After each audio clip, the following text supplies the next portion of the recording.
Shall we start? Am I audible? వినిపిస్తుంది అందరికి? ఒకరు అన్మ్యూట్ చేసి Yes, చెప్పండి. sir, it's Yeah, yes, okay, sir, it's perfect. audible and clear. Okay, perfect. Today we'll solve few questions from paper one and we'll shift to the paper two few questions. Mostly we will finish it up 20 questions now.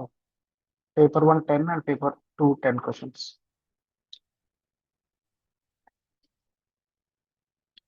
Okay, I'm starting now. I'm sharing my screen and we'll start from 11th question. Which of the following programs of UGC not related to the promotion of value ethical practices? ఈ question దేని నుంచి వచ్చిందంటే education నుంచి వచ్చింది. మనం yesterday దేని గురించి discuss చేసినాం? మనము రీసెర్చ్ మెథడాలజీ యాప్టిట్యూడ్ చేసినాం. మనం ఈ 2 టాపిక్స్ నుంచి 5 questions from research methodology, 5 questions from aptitude నుంచి చేసినాం కదా. ఈ రోజు మోస్ట్లీ మన క్వశ్చన్స్ అన్ని ఎడ్యుకేషన్ నుంచి కవర్ అవుతున్నది. ఇదొకటి ఎడ్యుకేషన్ నుంచి వచ్చింది, ఈ క్వశ్చన్ కూడా ఎడ్యుకేషన్ నుంచి. మోస్ట్లీ ఇది కూడా ఎడ్యుకేషన్ నుంచి. ఎవ్రీ టాపిక్ నుంచి 5 క్వశ్చన్స్ కవర్ అవుతున్నాయి మనకి. ఎన్ఐఆర్ఎఫ్ ఇది కూడా ఎడ్యుకేషన్.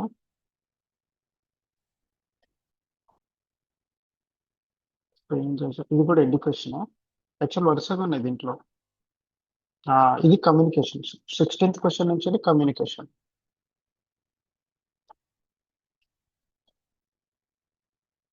ఇక్కడ చూడండి, ఫస్ట్ 5 క్వశ్చన్స్ మనకి యాప్టిట్యూడ్ అంటే పర్సంటేజ్ క్యాల్కులస్ నుంచి ఇచ్చినారు. ఫస్ట్ 5 క్వశ్చన్స్ అంటే కంటిన్యూస్లీ ఒకటే టాపిక్.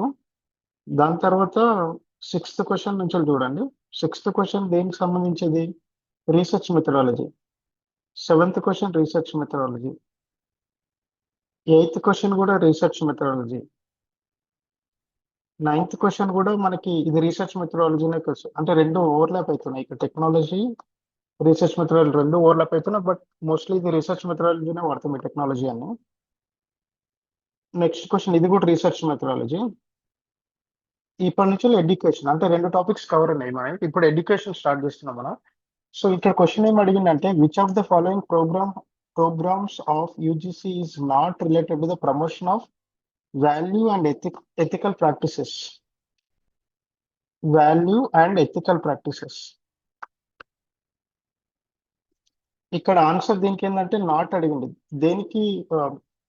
వాల్యూ ఎథికల్ ప్రమోషన్స్ కి చేయని యూజీసీ అంటే దానికి రిలేటెడ్ కాందని అడిగింది. అడిగింది ఏంటంటే దీనికి ఆన్సర్ ఇది, బట్ దీనికి ఎక్స్ప్లెనేషన్ ఏం చేస్తుంది చూడండి. కేర్ తెలుసు కదా, కేర్ మనకి ఇది మనకి యూజీసీలోనే ఉంటుంది. Consortium for academic and research. ఇదేంటంటే మనకి దేనికి ప్రమోట్ చేస్తుంది అంటే రీసెర్చ్ ఎథిక్స్ కి ప్రమోట్ చేస్తుంది. ఇదేంటంటే ఏదైనా ప్రిడేటరీ జనరల్స్ ఉంటే దాన్ని స్టాప్ చేస్తుంది. మళ్ళీ అకాడమిక్స్ లో హానెస్ ని ఇంప్రూవ్ చేస్తుంది. కేర్ మనం యూజ్ చేసి ఇప్పుడు ఎవరైనా రీసెర్చ్ పేపర్ రాస్తే కేర్ లో పబ్లిష్ చేస్తారు, వాళ్ళు కేర్ జనరల్ లో పబ్లిష్ చేస్తారు. ఎందుకంటే అది చాలా అథెంటికేటెడ్ స్కోప్ ఉంటుంది దాంట్లో. అథెంటికేటెడ్ రీసెర్చ్ దాంట్లో ఏదన్నా మనకి ఏదన్నా కాపీ కొట్టిన రీసెర్చ్ పేపర్స్ ఉన్నా కూడా రిలేటెడ్ ఏదన్నా మనకి అంటే ఎథికల్ గా వాల్యూస్ లేని పేపర్స్ ఏమైనా ఉంటుందంటే అది రిజెక్ట్ చేస్తుంది. మోస్ట్లీ ఆ పీర్ రివ్యూలో రిజెక్ట్ చేస్తుంది. దానికి ఏంటంటే ఈ కేర్ అన్నది దీన్ని ప్రమోట్ చేస్తుంది, వాల్యూస్ కి ఎథిక్స్ ని ప్రమోట్ చేస్తుంది. ఇంకో ఆప్షన్ ఏంటంటే మూల్య ప్రవాహం అని అడిగిండు. మూల్య అంటే హిందీలో మీనింగ్ ఎవరికైనా తెలుసా? మూల్య ప్రవాహం. మూల్య మీనింగ్ ఏంటంటే వాల్యూ, హిందీలో మీనింగ్. ప్రవాహం అంటే ఏంటంటే ఫ్లో. ఇది కూడా ఏంటంటే మనకి వాల్యూస్ ఎథిక్స్ ని ప్రమోట్ చేస్తుంది. మనకి రీసెర్చ్ మెథడాలజీ రీసెర్చ్ చేసేటప్పుడు ఏదైనా పేపర్స్ పబ్లికేషన్ చేసేటప్పుడు ఏంటంటే ఇది కూడా మనకి దీంట్లో కూడా చెక్ చేస్తుంది వాల్యూస్ ఎథిక్స్. వాల్యూస్ ఎథిక్స్ అంటే ఇక్కడ మీనింగ్ ఏంటంటే, ఇప్పుడు నేను ఒక రీసెర్చ్ పేపర్ రాస్తే, నేను సైబర్ సెక్యూరిటీ మీద ఒక రీసెర్చ్ పేపర్ రాసిన అనుకోండి, త్రూ మనకి టాక్సేషన్ రిలేటెడ్ ఇన్ఫర్మేషన్ గ్యాదరింగ్ ఉన్నప్పుడు ఆ సైబర్ సెక్యూరిటీ థ్రెట్స్ ఎట్లా మనకి కనిపిస్తాయి, సైబర్ థ్రెట్స్ ఎట్లా మనము ఓవర్కమ్ చేయొచ్చు అట్లాంటి దాని మీద నేను ఒక రీసెర్చ్ పేపర్ రాస్తే ఇంకొకరు ఎవరైనా నా రీసెర్చ్ పేపర్ కాపీ చేసేసి కంప్లీట్లీ నా డేటా కాపీ చేసేసి నా ఐడియా కాపీ చేసేసి ఇంకెవరైనా రాస్తే అది ఎథికల్లీ ఎథికల్లీ అది రాంగ్ థింగ్ కదా. అట్లాంటి మళ్ళీ ప్లేగరిజం చెక్ చేయడము, వేరే వాళ్ళకి కాపీ చేసిందా లేదా, వేరే ఐడియాస్ కాపీ చేసిందా లేదా, ఆ వాల్యూస్ కి ఎథిక్స్ కి మనకి కంప్లీట్లీ రివర్స్ కదా. సో అట్లాంటి వాటిని అట్లాంటి అన్ని స్క్రూటినైజ్ చేసే ఆర్గనైజేషన్ ఏంటంటే కేర్ ఒకటి ఉంది. మూల్య ప్రవాహం అంటే ఇది కూడా మనకి ఆ జనరల్స్ లో ఏమన్నా వాల్యూస్ ఎథిక్స్ కి మనకి ప్రమోట్ చేస్తున్నాయా లేదా అన్నది ఇది కూడా చెక్ చేస్తుంది. National research centre for value education వీడి ఇక్కడ ఆల్రెడీ వాల్యూ ఎడ్యుకేషన్ ఇచ్చింది కదా, కాబట్టి ఇది ఆబ్వియస్లీ రైట్. జీవన్ కౌశల్ జీవన్ కౌశల్ అంటే ఏంటంటే లైఫ్ స్కిల్స్ దీని మీనింగ్. ఇదంటే స్కిల్స్ రిలేటెడ్. ఇదేంటంటే ఈ బాడీ ఏం చేస్తుంది అంటే మనకి స్కిల్స్ ప్రొవైడ్ చేసేసి ఎంప్లాయ్మెంట్ రిలేటెడ్ దాని మీద ప్రమోషన్ చేసేది ఈ ఈవెంట్. కాబట్టి దీనికి ఇది ఇది వాల్యూ ఎథికల్ రిలేటెడ్ బాడీ కాదు, ఇది డిఫరెంట్, ఇది స్కిల్ రిలేటెడ్. కాబట్టి ఈ ఆప్షన్ రైట్. మిగతా అన్ని దీనికి రిలేటెడ్, వాల్యూ ఎథిక్స్ రిలేటెడ్. ఈ క్వశ్చన్ ఎవరికైనా ఇప్పుడు అర్థం కాని వాళ్ళు ఉన్నారా? నేను ఇప్పుడు చెప్పినంత కంటెంట్ ఎవరికైనా అర్థం కాని వాళ్ళు ఉన్నారా?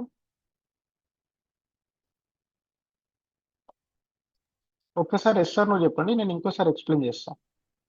సార్ ఒక్కసారి చెప్పరా మీరు? Okay, perfect. మేడం ఇక్కడ ఏం అడిగిందంటే which of the following programmes of UGC full form ఏంది? Not related to the promotion of value and ethics. UGC full form ఏంది?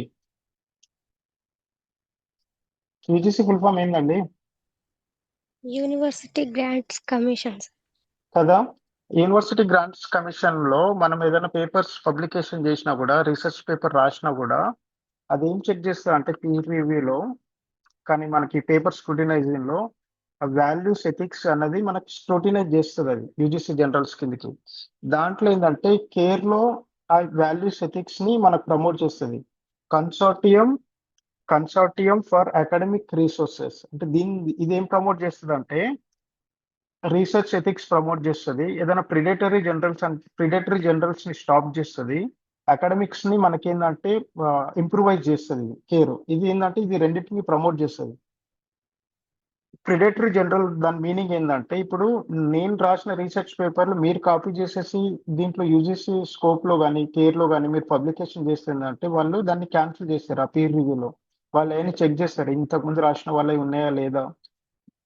అట్లా కాపీ కొట్టడం వాల్యూస్ ఎథిక్స్ కి అపోజిట్ కదా. కాబట్టి ఇది ప్రమోట్ చేస్తుంది. మూల్య ప్రభావం అంటే ఇది కూడా మనకి వాల్యూస్ కు ఎథిక్స్ కి ప్రమోట్ చేసే బాడీ దీని కింద. National resource centre for value education ఇది కూడా మన క్వశ్చన్ లో ఆప్షన్ లోనే ఇచ్చింది, ఇది ఆబ్వియస్లీ రైట్.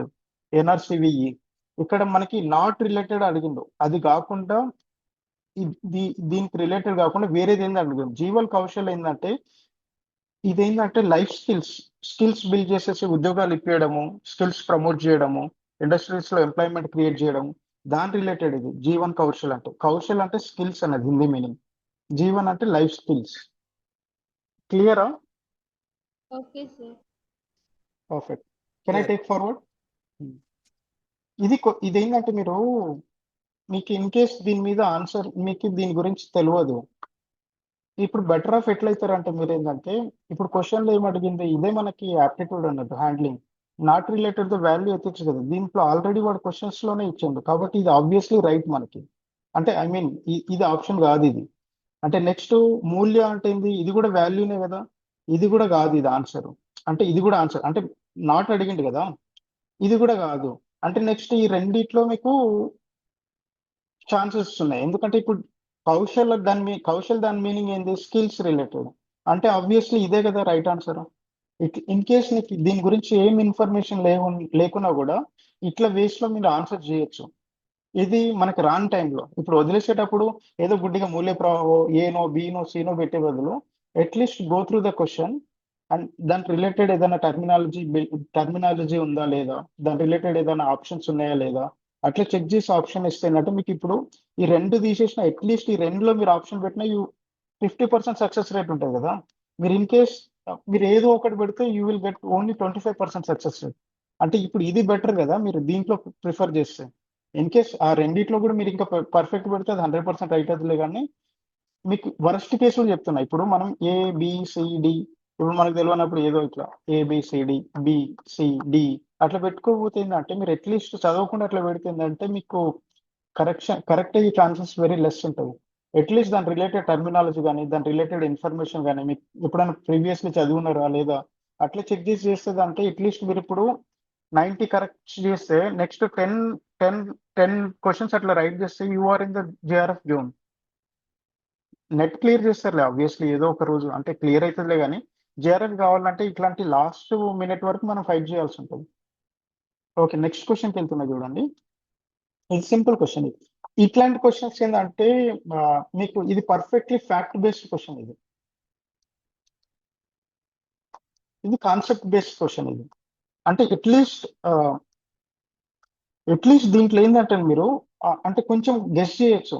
దీంట్లో అట్లీస్ట్ ఆప్షన్స్ లో రిలేటెడ్ కానీ దీంట్లో డిఫరెంట్ ఆప్షన్స్ చూసి కానీ at least you will get the chance of guessing. ఇట్లా స్టేట్మెంట్ రిలేటెడ్ అడిగినా కూడా ఇప్పుడు దీంట్లో మనకు తెలియకపోతే చేయగలుగుతాం. అది ఆబ్వియస్లీ మీరు చెప్పినట్టు ఏదో ఒకటి పెట్టాల్సింది. దీంట్లో దెర్ ఇస్ నో స్కోప్. ఇట్లా ఫ్యాక్చువల్ డైరెక్ట్ క్వశ్చన్స్ అడిగినప్పుడు ఏంటంటే మీకు ఎట్లుంటుందో తెలియగా నాకు ఇది చాలా టఫెస్ట్ క్వశ్చన్. ఇది నేను హ్యాండిల్ చేయలేను అన్లెస్ నాకు దీని గురించి ఇన్ఫర్మేషన్ ఉంటే గానీ నేను హ్యాండిల్ చేయలేను. For the purpose of systematically fostering the culture of innovation in all higher education institutions, which did Ministry of Education establish innovation cell ఎప్పుడు ఎస్టాబ్లిష్ చేసిందని చెప్పింది హైయర్ ఎడ్యుకేషన్. మన మినిస్ట్రీ ఆఫ్ ఎడ్యుకేషన్ ఏంటంటే hire educations లో innovation cells ఎప్పుడు establish చేసిందని అడిగింది. దీని ఆన్సర్ ఏంటంటే 2018. దీన్ని నేను ఎట్లా గుర్తుపెట్టుకున్నా అంటే ఇప్పుడు న్యూ ఎడ్యుకేషన్ పాలసీ ఎప్పుడు 2020 కదా, 2020కి ముందు ఇది వచ్చిందని నేను ఇట్లా గుర్తుపెట్టుకున్నా. న్యూ ఎడ్యుకేషన్ పాలసీకి ముందు 2018లో ఇన్నోవేషన్ సెల్ అన్నది మనకి హైయర్ ఎడ్యుకేషన్ ఇన్స్టిట్యూషన్ లో ప్రమోట్ చేసిన తర్వాత మనకి న్యూ ఎడ్యుకేషన్ పాలసీస్ వచ్చినాయి. నేను కొంచెం రఫ్ అట్లా గుర్తుపెట్టుకున్నా. ఇప్పుడు ఇన్నోవేషన్ సెల్ అంటే ఏంది? ఇన్నోవేషన్ సెల్ అంటే ఇది ఇప్పుడు మనకు ఉస్మానియా యూనివర్సిటీ ఇంజనీరింగ్ కాలేజ్ లో కూడా ఉంది. ఇది ఇన్నోవేషన్ సెల్ అంటే ఇట్లా ఏంటంటే దీని మీనింగ్, మీ దగ్గర ఎప్పుడైనా ఇప్పుడు హనీ గారు ఇప్పుడు నా స్క్రీన్ మీద డిస్ప్లే అవుతుంది, వాళ్ళ దగ్గర ఇప్పుడు హనీ గారి దగ్గర ఏమన్నా న్యూ ఐడియాస్ ఉన్నాయనుకోండి, న్యూ ఐడియాస్ తీసుకెళ్తారు ఇన్నోవేషన్ స్కిల్ కి. దానికి కావాల్సిన రీసెర్చ్ చేస్తారు. రీసెర్చ్ చేసేసి they will build one startup company are create industry కానీ ఇట్లాంటి క్రియేట్ చేసేసి ఎంప్లాయ్మెంట్ క్రియేట్ చేయడం, అట్లా ఏదైనా ప్రోడక్ట్స్ డెవలప్ చేయడం కానీ అట్లాంటివి చేసేది ఇన్నోవేషన్ స్కిల్. ఇన్నోవేషన్ సెల్ ఇప్పుడు మనకి అక్కడ ఉంటది కదా, టీ హబ్ ఉంది కదా, ఆ T hub also another meaning of innovation skill. అది నీ ఐడియాస్ వాళ్ళ దగ్గర తీసుకెళ్లి ఐడియాస్ నుంచి ప్రొడక్ట్స్ డెవలప్ చేయడం అన్నది అది ఇన్నోవేషన్ స్కిల్, ఇన్నోవేషన్ సెల్ అన్నది. ఈ ఇన్నోవేషన్ సెల్ ఏంటంటే కంప్లీట్లీ మన హైయర్ ఎడ్యుకేషన్ సిస్టమ్ లో మోస్ట్లీ అన్ని పీజీ కాలేజెస్ లో, డిగ్రీ కాలేజెస్ లో, ఇంజనీరింగ్ కాలేజెస్ లో, మెడికల్ కాలేజెస్ లో, ఇండియన్ ఇన్స్టిట్యూట్స్ అంటే IITs లో, IIMs లో, IIS బెంగళూరులో, ఇట్లా all education higher education systems లో ఈ ఇన్నోవేషన్ సెల్ బిల్డ్ చేసేసి ఎవరైనా స్టూడెంట్స్ దగ్గర కానీ స్కాలర్స్ దగ్గర కానీ ఎవరైనా ఎంటర్ప్రెన్యూర్షిప్ ఐడియాస్ ఉన్న వాళ్ళ దగ్గర కానీ వాళ్ళు దీంట్లో ఒక అప్రోచ్ అయ్యి వాళ్ళు ప్రోడక్ట్ డెవలప్ చేయడం అనేది. ఇప్పుడు లెట్స్ ఫర్ ఎగ్జాంపుల్ నాకు ఒక ఐడియా ఉందంటే, నాకు మొన్న రీసెంట్లీ ఒక ఐడియా వచ్చింది. ఇప్పుడు నా కీ కీ నా బైక్ కీ ఏంటంటే ఎక్కడో మిస్ అయిపోయింది. ఆ మిస్ అయిపోతే ఏంటంటే నేను ఆల్మోస్ట్ నేను కాలేజ్ అంతా ఎత్తుకున్నా, దొరకలేదు. బట్ ఆ బైక్ కీస్ సారీ ఓకే, నా బైక్ కీస్ ఏంటంటే పోయింది. నేను కంప్లీట్లీ అంతా దేవులాడిన, కాలేజ్ మొత్తం దేవులాడిన, still I can't get my bike keys. ఇంకొక బైక్ కీ తయారు చేసుకొని స్టేజ్ వచ్చింది.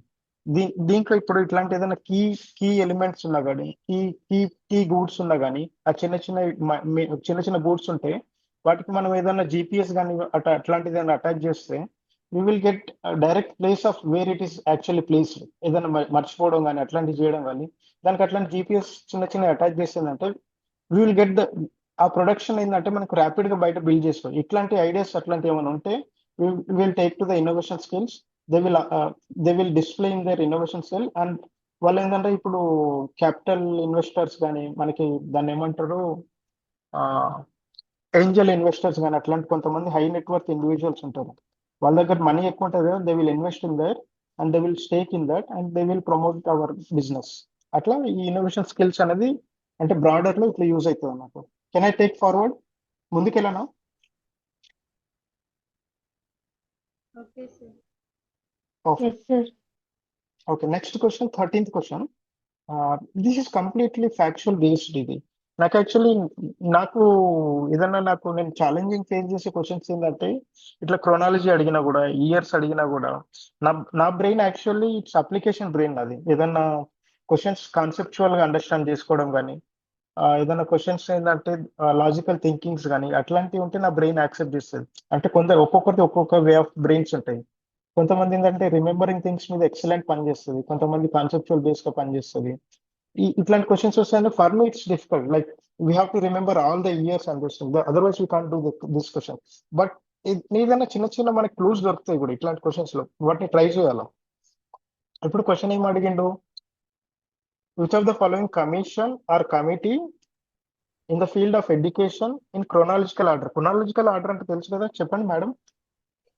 క్రోనాలజికల్ ఆర్డర్ ఏంటంటే మనకి ఇప్పుడు ఎర్లియర్ టు లేటెస్ట్, ఇదే కదా, పాత నుంచి వెళ్ళి కొత్తది తీసుకురావడం, అదే క్రోనాలజికల్ ఆర్డర్.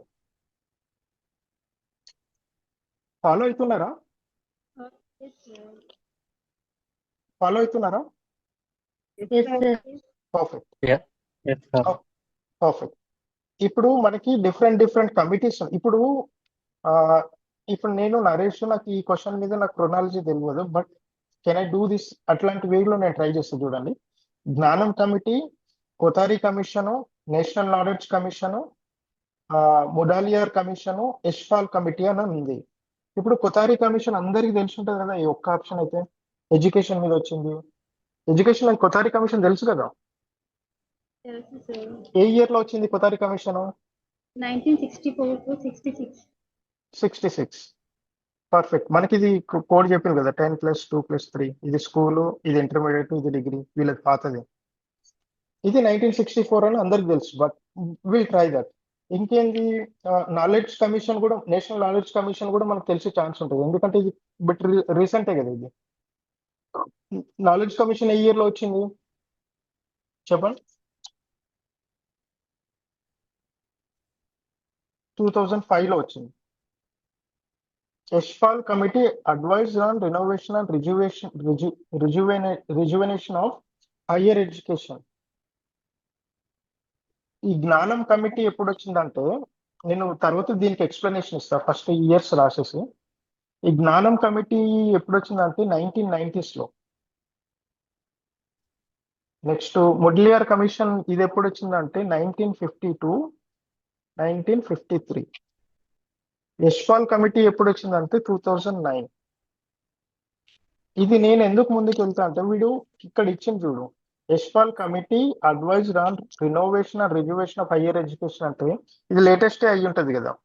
నేను అట్లా వెళ్తా యూజువల్ వెళ్ళాలనుకుంటే. అంటే ఇది ఆల్రెడీ 2 ఆప్షన్స్ ఇచ్చినాడు. ఫస్ట్ నేను ఈ 2 డిలీట్ చేస్తాను, ఎందుకంటే ఇప్పుడు క్వశ్చన్ చూడండి, ఇది ఓల్డ్ కమిటీనే, చూస్తేనే అర్థమవుతుంది. ఇది మనకు తెలుసు 2005 లో వచ్చిందని. కొతారి కమిషన్ తెలుసు మనకు, ఓల్డే అని. జ్ఞానం కమిటీ 1990s లో వచ్చిందని తెలుసు. జ్ఞానం కమిటీ ఇప్పుడు ఏంటంటే, ఇప్పుడు యశ్పాల్ కమిటీ వాడు ఆల్రెడీ కొంచెం హింట్ ఇచ్చింది చూడు, అడ్వైజ్ ఆన్ రినోవేషన్ రిజర్వేషన్ అంటే ఈ రిలేటెడ్ టర్మ్స్ ఏంటంటే మనకి లేటెస్ట్ ఇన్ఫర్మేషన్ రిలేటెడ్ అయ్యని వాడే చెప్పింది కదా. ఆల్రెడీ పాతది ఉంది, ఇంకొకటి కొత్తది పెట్టిన వాళ్ళు, అంటే ఇది లేటెస్ట్ ఉండే ఛాన్స్ ఉంటుంది కదా. దెన్ అగైన్ ఇప్పుడు 2009 లేటెస్ట్ కదా, దాని తర్వాత నేను ఏమవుతా, ఇది ఇది ఇది ఉంటది, అంటే ఈ 2 మనకి ఈ ప్లేస్ లో ఉండాలి. కాబట్టి I will choose these 2 option first. I will remove this 2. అంటే సిఈ అన్నది లేటెస్ట్ అని నాకు తెలుసు, కాబట్టి ఏంటంటే ఆ సిఈ ఫస్ట్ వెళ్తా. దాని తర్వాత ఏంటంటే ఇప్పుడు నాకు ఇన్ కేస్ ఈ ఇన్ఫర్మేషన్ కంప్లీట్లీ లేనప్పుడు ఈ రెండిట్లో నుంచి పికప్ చేస్తే నాకు 50% ఛాన్స్ ఉంటుందా లేదా ఒకసారి చెప్పండి. నేను వరస్ట్ కేసు చెప్తున్నా, తర్వాత పర్ఫెక్ట్ చెప్తున్నా. నేను చాలా చాలా క్వశ్చన్స్ మనకి ఏంది, what they are doing UGC NET కానీ, ఇప్పుడు ఏదైనా గేట్ ఎగ్జామ్ కానీ, that their primary motive of the exam is to eliminate the student. వాళ్ళు ఏంటంటే వీళ్ళని తీసుకోవాలన్న ఉద్దేశంతో ఎగ్జామ్ పెట్టారు, వాళ్ళు వీళ్ళని ఎట్లా ఎలిమినేట్ చేయాలన్న ఉద్దేశంతో పెడతారు. ఆ ఎలిమినేషన్ పెడుతున్నప్పుడు ఇట్లాంటి స్టాటిస్టిక్స్, ఇట్లాంటి కంప్లీట్లీ ఫ్యాక్చువల్ బేస్డ్ క్వశ్చన్స్ వచ్చినప్పుడు ఏంటంటే మీరు అట్లీస్ట్ కామన్ సెన్స్ వాడాలి. అంటే ఇప్పుడు ఈ 2 మనకి లేటెస్ట్ ఉంటాయని ఛాన్స్ ఉంటుంది కదా. ఇది మనకి knowledge commission, higher education commission, ఈ రెండు తీసుకున్నప్పుడు అట్లీస్ట్ మళ్ళీ మళ్ళీ ఇంకోటి ఏంటంటే, ఇంకో కామన్ సెన్స్ ఏంటంటే, బేసిక్లీ మనకి హ్యూమన్ టెండెన్సీ ఎట్లుంటది, హ్యూమన్ టెండెన్సీ కానీ సైకాలజీ కానీ ఎట్లుంటది. ఇప్పుడు హనీ గారు క్వశ్చన్ డిజైన్ చేసిండు. క్వశ్చన్ డిజైన్ చేసేసి 1 2 3 4 ఆప్షన్స్. నేను ఇది వరస్ట్ కేస్ లో చెప్తున్నా, మీరు గుడ్డిగా ఆన్సర్ పెట్టకుండా వరస్ట్ కేస్ లో how do you handle the question దాని మీద చెప్తున్నాను. ఇప్పుడు హనీ గారు క్వశ్చన్ డిజైన్ చేసినప్పుడు హ్యూమన్ టెండెన్సీ ఎట్లుంటది, మీరు క్వశ్చన్ డిజైన్ చేసేటప్పుడు డైరెక్ట్ ఆన్సర్ దీనికి ఇచ్చేస్తారా, ఫస్ట్ ఆప్షన్ ఇచ్చేస్తారా ఆన్సర్? అంటే హ్యూమన్ టెండెన్సీ ఎట్లుంటది, ఫస్ట్ ఇచ్చేస్తారా? లేదు కదా. ప్రాబబ్లీ ఏంటంటే సెకండ్ కానీ థర్డ్ కి వెళ్తాం కదా మనం. అంటే ఇది వరస్ట్ కేసులో అంటున్నాయని, సెకండ్ థర్డ్ లాస్ట్ కి వెళ్ళే ఛాన్స్ కూడా వెరీ రేర్. అది అర్థమవుతుందా? మనం క్వశ్చన్ డిజైన్ చేసేటప్పుడు హ్యూమన్ టెండెన్సీ ఎట్లుంటుంది, ఫస్ట్ ఇచ్చేద్దాం ఆన్సర్, అట్లా ఉంటుంది కదా. అంటే నేను చెప్పేది ఏంటంటే బెటర్ ఆఫ్ సిచ్యువేషన్ చెప్తున్నాం. ప్రాబబ్లీ ఏంటంటే వాళ్ళు 2 3 కి వెళ్తారు లేదా 4th కి వెళ్తారు. సమ్ టైమ్స్ ఏంటంటే మన సిచ్యువేషన్ బ్యాడ్ లేకపోతే ఫస్ట్ ఆన్సర్ ఉంటుంది. బట్ అట్లాంటి వరస్ట్ సిచ్యువేషన్ ఏంటంటే నేనేంటంటే 3 పెట్టే ఛాన్స్ ఉంటుంది నేను ఇక్కడ. బట్ ఆన్సర్ దీనికి ఏంది, మనకి బి ఏముంది, Kothari commission, Mudaliar commission, B ఉంది కదా చూడండి, బి కొతారి కమిషన్. అంటే ఆన్సర్ ఇది ఇచ్చింది. బట్ వరస్ట్ కేసులో ఇట్లా నేను డిజైన్ చేస్తాను ఇప్పుడు ఆన్సర్. ఇప్పుడు ఒక్కొక్క కమిషన్ గురించి డిస్కస్ చేస్తాను. ఇప్పుడు ఇది అయితే తెలిసింది ఏముంది, ఇక్కడ నేను ఆల్రెడీ ఇయర్స్ పెట్టినా కాబట్టి will get answer 4th option. But మనం ఒక్కొక్క కమిషన్ గురించి కొంచెం డీటెయిల్ గా డిస్కషన్ చేద్దాము. కొతారి కమిషన్ డిస్కస్ చేద్దాము ఫస్ట్ నుంచి. ఫస్ట్ ఏంటంటే మనకి ఏది, డి ఆప్షన్ కదా. డి ఏమన్నది, నా వాయిస్ వినిపిస్తుందా?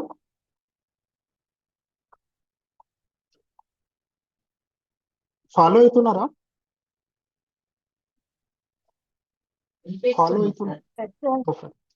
మొడాలియర్ ఇదేంది, మొడాలియర్ కమిషన్ ఏ ఇయర్ లో వచ్చింది, 1952 53. అట్లీస్ట్ మీరు ఎట్లా గుర్తు పెట్టుకోవాలంటే, అట్లీస్ట్ ఇట్ ఈస్ 1950s లో ఉన్నదన్నా మీరు అట్లీస్ట్ గుర్తుపెట్టుకోవాలి. మొడాలియర్ కమిషన్ మనకు స్టార్టింగ్ లో 1950s లో, అంటే ఇండిపెండెన్స్ టైంలో వచ్చింది ఇది అన్నట్టన్నా గుర్తుపెట్టుకోవాలి. 1950s లో, ఐ మీన్ రాజ్యాంగం వచ్చిన తర్వాత అన్నా వచ్చింది, అట్లా ఆ టైంలో అన్నా, రాజ్యాంగం వచ్చిన టైంలో అన్నా అట్లా గుర్తుపెట్టుకోవాలి. అట్లీస్ట్ 1950s లో వచ్చింది మొడాలియర్ కమిషన్. అది దేని గురించి ఎక్కువ చెప్పిందంటే, సెకండరీ ఎడ్యుకేషన్ గురించి ఎక్కువ డిస్కషన్ చేసింది. అది secondary education. Next multipurpose education schools గురించి. సెకండరీ ఎడ్యుకేషన్ అంటే ఏంటిది, ఏ గ్రేడింగ్ నుంచి ఏ గ్రేడింగ్ వరకు ఉంటుంది సెకండరీ ఎడ్యుకేషన్, చెప్పండి. ఎవరైనా టీచర్ ఉంటే చెప్పండి నాకు. 6th to 10th madam? Yes, sir. Okay. Multipurpose school అంటే చెప్పండి మమత మేడం. మల్టీపర్పస్ స్కూల్ అంటే ఏంటిది?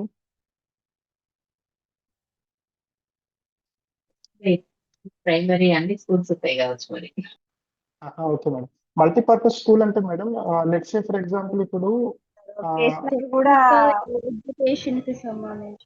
యా అట్లా అదే అట్లే ఉండొచ్చు. మళ్ళీ ఇంకోటి ఏంటంటే, నేను ఇంకోటి చెప్తే ఏంటంటే, ఇప్పుడు మనకి కొన్ని స్కూల్స్ ఉంటాయి చూడండి, ఆర్మీ స్కూల్స్ కొన్ని ఉంటాయి, దాంట్లో ఆర్మీ ట్రైనింగ్ రిలేటెడ్ ఉంటాయి, కొన్ని కోడింగ్ స్కూల్స్ ఉంటాయి, కొన్ని స్పెసిఫికేషన్ స్కూల్స్ ఉంటాయి, అంటే మనకి కొన్ని వొకేషనల్ రిలేటెడ్ కావాల్సిన స్కూల్స్ ఉంటాయి.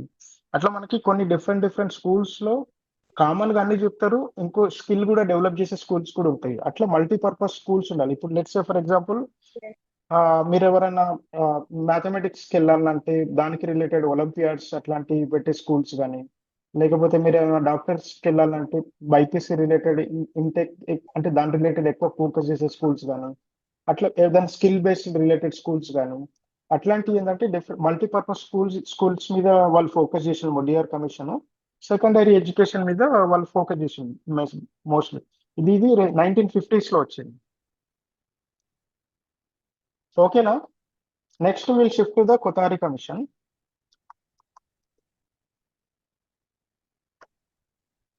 నేను మళ్ళీ తర్వాత బ్లైండ్ స్క్రీన్ బంద్ చేసేసి అందరినీ ఇయర్స్ అయ్యని అడుగుతా, ఎందుకంటే నాకే గుర్తుండవు. అట్లీస్ట్ మీరు చెప్పినా నాకు ఇంకెక్కువ గుర్తుంటుంది.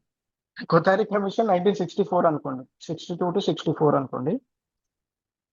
దీంట్లో ఏం చెప్పిండు మనకి, 10+2+3, ఇది అవుట్డేటెడ్ కదా. ఇప్పుడు మనకి ఎక్స్పోలేషన్ ఆఫ్ దిస్ క్వశ్చన్ ఏం పడే ఛాన్స్ ఉందంటే, నెక్స్ట్ కమింగ్ క్వశ్చన్స్ లో కొటారి కమిషన్ అడిగింది కాబట్టి న్యూ ఎడ్యుకేషన్ కమిషన్ మీద అడిగే ఛాన్స్ ఉంటుంది.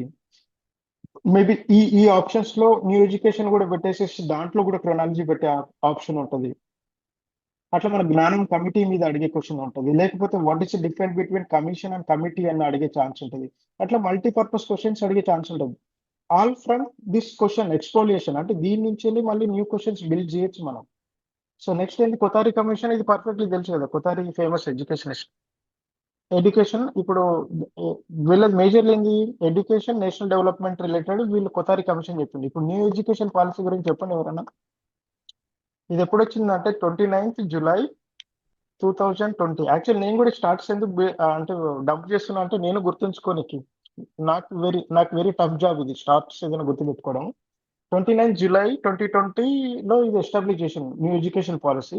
దీంట్లో మనకి ఏంటంటే దీని ఫార్ములా ఏంటంటే 5+3+3+4. 5 ఏంటంటే మనకి ప్రైమరీ చిన్న ప్రీ స్కూల్స్ ఉంటుంది కదా, pre schools plus 12 second standard వరకు ఉంటుంది ఇది ప్రైమరీ. ఇప్పుడు యూరోకెట్ స్కూల్స్ కానీ లేకపోతే టైమ్స్ స్కూల్స్ కానీ ఇట్లాంటి కొన్ని మనకి న్యూ స్కూల్స్ వచ్చినాయి కదా, ప్లే స్కూల్స్ కానీ, అవన్నీ 5 years ఈ దీంట్లోకి వస్తాయి. అంటే ప్రీ స్కూలు తర్వాత ఏంటంటే +1+2 సెకండ్ వరకు. దీంట్లో ఏంటంటే ప్రిపరేటరీ స్కూల్ అంటారు దీన్ని. అంటే దీంట్లో ఏంటంటే సెకండ్ అయిపోయింది కదా, 3rd 4th 5th, ఇక్కడ 6th 7th 8th, ఇక్కడ 9th 10th 11th 12th. ఇది స్కూలింగ్స్ అంటే మన క్లాసెస్ ఇవన్నీ. సో ఈ ఫార్ములా ఇచ్చింది. ఇంతకు ముందు మనకి ఏంటంటే ఇంటర్మీడియట్ అన్నది సపరేట్ కాలేజ్ కిందకి ఇచ్చింది, బట్ దీంట్లో +1 +2 అంటారు. సిబిఎస్ఈలో రిలేటెడ్ దాంట్లో మనకి +1 +2 అంటారు, లేకపోతే 11th క్లాస్ 12th క్లాస్ అంటారు. అట్లా మనకి న్యూ ఎడ్యుకేషన్ పాలసీలో ఇంట్రడ్యూస్ చేసింది. ఫస్ట్ ఇది కంప్లీట్లీ ప్లే బేస్డ్ ఉంటుంది, ఇది ఫస్ట్ దాంట్లో. దాని తర్వాత సెకండ్ దాంట్లో ఏంటంటే మనకి జస్ట్ రీడింగ్ రైటింగ్ ఏదైనా లాంగ్వేజ్ లెర్నింగ్ స్కిల్స్ అట్లాంటి రిలేటెడ్ థర్డ్ దాంట్లో ఉంటుంది. ఇప్పుడు వీళ్ళు కొంచెం పెద్దగా లేదా 6th 7th 8th ఏంటంటే కాన్సెప్చువల్ బేస్డ్ క్వశ్చన్స్, ఏదైనా కాన్సెప్ట్స్ నేర్చుకోవడం కానీ ఉంటుంది. దీంట్లో ఏంటంటే ఆ కాన్సెప్ట్స్ నేర్చుకున్న తర్వాత అప్లికేషన్స్ బిల్డ్ చేయడము, వాళ్ళకి ఏదైనా ఐడియాస్ బిల్డ్ చేయడము, అట్లాంటివన్నీ దీంట్లో చెప్తారు న్యూ ఎడ్యుకేషన్ పాలసీ. అంతా మేడం కరెక్టే చెప్పినా? Okay sir. Okay perfect. Next ఏంది మనకి డి అయిపోయింది, కొతారి కమిషన్ అయిపోయింది. నెక్స్ట్ ఏంది, జ్ఞానం కమిటీ. నేను ఒక క్వశ్చన్ అడిగిన, what is difference between committee and commission? ఇంతసేపు కమిషన్ చదివినామా, ఇప్పుడు కమిటీ అంటే ఏంటిది? కమిటీ అంటే ఏంటిది?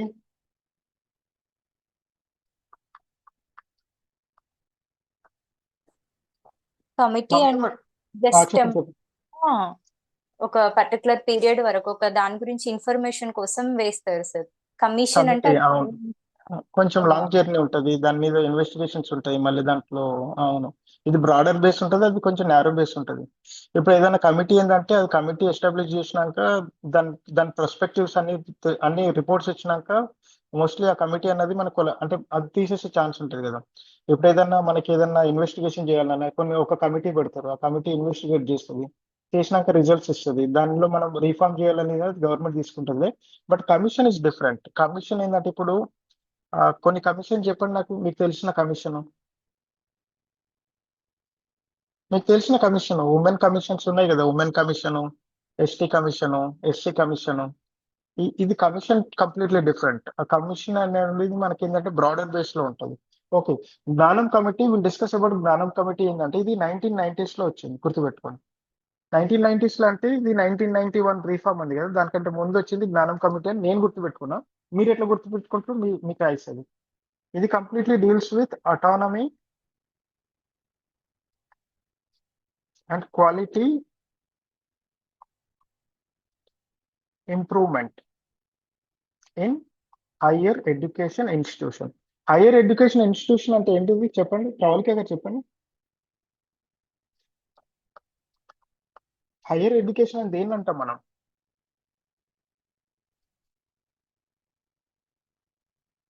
ఎవరికైనా తెలిసి చెప్పండి. యూనివర్సిటీ. Perfect ma'am. యూనివర్సిటీస్ కానీ పీజీ స్కూల్స్ కానీ, యాక్చువల్లీ మనకి మనం ఇండియాలో కాలేజెస్ అది అంటాం కానీ మనం బయట కంట్రీస్ లో ఇప్పుడు ఇంజనీరింగ్ స్కూల్ అంటారు, ఎకనామిక్ స్కూల్ అంటారు. ఈవెన్ దో అన్ని కాలేజెస్ అన్నిటిని వాళ్ళు స్కూల్ అని పిలుస్తారు. అరిజినల్ స్టేట్ యూనివర్సిటీలో ఇప్పుడు దాన్ని ఏ స్కూల్లో మీరు జాయిన్ అయింది అనేది ఏదైనా అడుగుతారు. సో ఇదేంటంటే ఇప్పుడు నేను జస్ట్ అట్లా ఇన్ఫర్మేషన్ ఇస్తాను. హయ్యర్ ఎడ్యుకేషన్ ఇన్స్టిట్యూట్ ఏంటంటే ఇప్పుడు యూనివర్సిటీస్ ఉండడం కానీ పీజీ పోస్ట్ గ్రాడ్యుయేషన్ లో లెవెల్లో ఉన్న వాళ్ళకి కానీ ఇప్పుడు ఎట్లాంటి ఇప్పుడు ఈవెన్ గ్రాడ్యుయేషన్ కానీ ఇంజనీరింగ్ కాలేజెస్ కానీ ఫార్మసీ కాలేజెస్ కానీ లేదా ఏదైనా అగ్రికల్చర్ కాలేజెస్ కానీ ఇవన్నీ హయ్యర్ ఎడ్యుకేషన్ కిందకే వస్తుంది. ఆ హయ్యర్ ఎడ్యుకేషన్ కిందంటే ఇప్పుడు అటానమీ ఇవ్వడం. ఇప్పుడు మా కాలేజ్ అటానమస్ అంటారు కదా, ఆ అటానమస్ కాన్సెప్ట్స్ అన్ని మనకి ఈ జ్ఞానం కమిటీ రికమెండేషన్ నుంచి వచ్చినాయి 1990s నుంచి వెళ్ళి. ఇప్పుడు ఇప్పుడు ఆ, ఇప్పుడు సిబిఐటి అటానమస్ కాలేజ్ అంటారు, ఇంకోటి వాసవి అటానమస్ కాలేజ్ అంటారు. అటానమస్ వాళ్ళకి ఫ్రీడమ్ ఇస్తారు కరికులం డిజైన్ చేయడం కానీ వాళ్ళ పేపర్స్ వాళ్ళు కరెక్షన్ చేసుకోవడం కానీ. అట్లా అటానమస్ ఇచ్చినప్పుడు ఏంటంటే అరే నీకు నువ్వు వర్క్ చేసుకోరా అంటే దాని మీనింగ్ ఏంది, వాళ్ళకి ఫ్రీడమ్ ఇచ్చినప్పుడు వాడు బాగా పనిచేస్తాడు. సో అట్లా అటానమీ వాళ్ళకి ఇవ్వడం కానీ క్వాలిటీ, అది ఎందుకు అటానమీ ఇచ్చిందంటే quality improvement in higher education కోసం. University should not produce degree, they should produce quality education and research. Am I right? University should not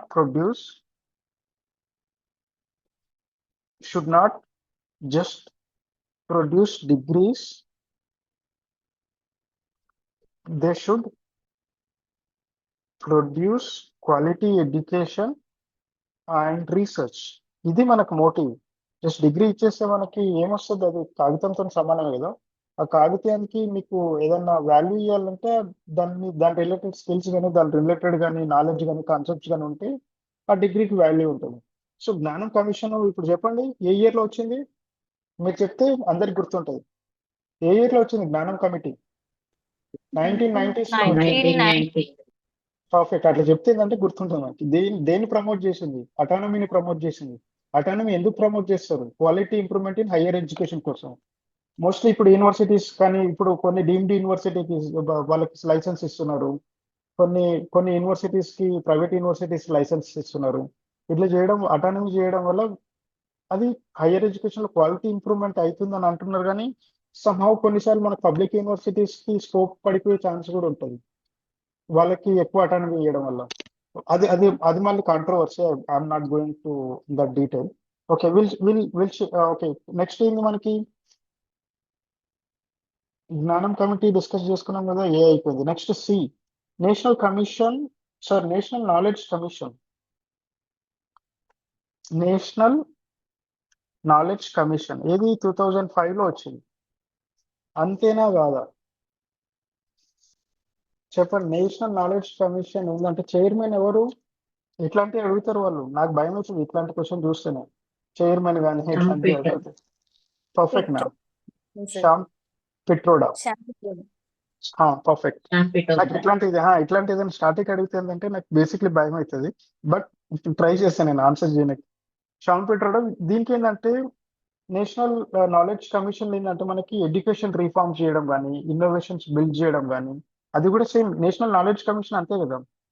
education related మనకి రీఫార్మ్స్ తీసుకురావడం, ఇన్నోవేషన్ చేయడము, ఏదైనా డిఫరెంట్ స్కిల్స్ ప్రమోట్ చేయడము, మనకి job markets requirement అయిన skills ని promote చేయడము, ఆ ఎడ్యుకేషన్ సిస్టమ్స్ లో ఏదైనా ఇన్నోవేషన్ సెల్స్, ఇది కూడా ఇన్నోవేషన్ సెల్స్ బిల్డ్ చేయడం కానీ దాంట్లో, ఇవన్నీ మనకి నాలెడ్జ్ కమిషన్ లో తీసుకున్న రీఫార్మ్స్. తర్వాత ఎస్పాల్ కమిటీ.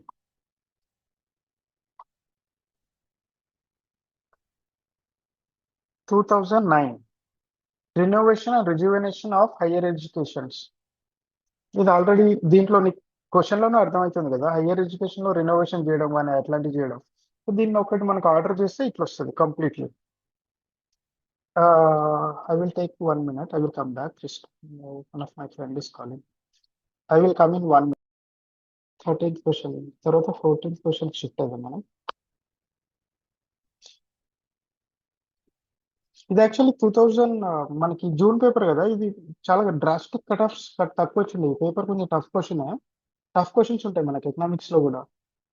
మనం అవన్నీ చేసేటప్పుడు మీరు చాలా షార్ప్గా ఉండాలి ఎకనామిక్స్ క్వశ్చన్ పేపర్ చేసేటప్పుడు. నాకు యాక్చువల్లీ ఇవన్నీ నేను నేర్చుకొని కూడా మీకు చెప్తున్నా. ఇది ఫస్ట్ పేపర్. సెకండ్ పేపర్కి వెళ్ళేటప్పుడు ఇంకా మజా వస్తుంది. దీంట్లో అన్ని మ్యాథ్స్ డంపింగ్ క్వశ్చన్స్ ఉన్నాయి దీంట్లో. 13 అందుకని దీన్ని ప్రిఫర్ చేసుకుంది ఈ పేపర్. ఓకే, 14th క్వశ్చన్ ఇప్పుడు చెప్తున్నా కదా. ఇది మమతా మేడం మీకు ఒకసారి చెప్పినా కదా, చాలా క్వశ్చన్స్ వరకు మన కామన్ సెన్స్, ఇది కామన్ సెన్స్ క్వశ్చన్, నేను డైరెక్ట్ చేసేస్తాను. Which of the following institution or among top 10 institution in the category of research institution in Indian ranking 2024 released by NIRF?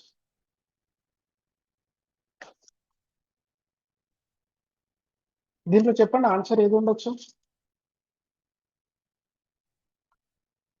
చెప్పండి దీంట్లో ఏది ఉండొచ్చు ఆన్సర్. మీకు తెలుసు కదా ఐఐటి మద్రాసు ఫేమస్, మనకి టాప్ 7 ఐఐటీస్ తెలుసు కదా అందరికి. IIT Madras, IIT Bombay, Delhi, IIT Delhi, IIT Roorkee, ఇది మోస్ట్లీ 5 ఖరగ్పూర్. టాప్. ఇవి దాంతో ఖరగ్పూర్ తర్వాత గౌహతి ఒకటి వస్తుంది రాదు. ఇవి మనకి ఫేమస్ ఐఐటిసి అన్ని. మోస్ట్లీ ఇవి ఏంటంటే ఎన్ఐఆర్ఎఫ్ ర్యాంకింగ్స్ లో ఉంటాయి ప్రాబబ్లీ. ఇప్పుడు ఢిల్లీ ఉండే ఛాన్స్ ఉంటుంది మనకి, ఎందుకంటే టాప్ ఐఐటి అది. సారీ ఒక్క నిమిషం, మనకి మద్రాస్ 100% ఉండాలి, అంటే ఈ ఉండాలి మనకి ఆప్షన్ లో. ఇది ఉంది, అంటే ఈ రెండు క్యాన్సిల్ చేయాలి.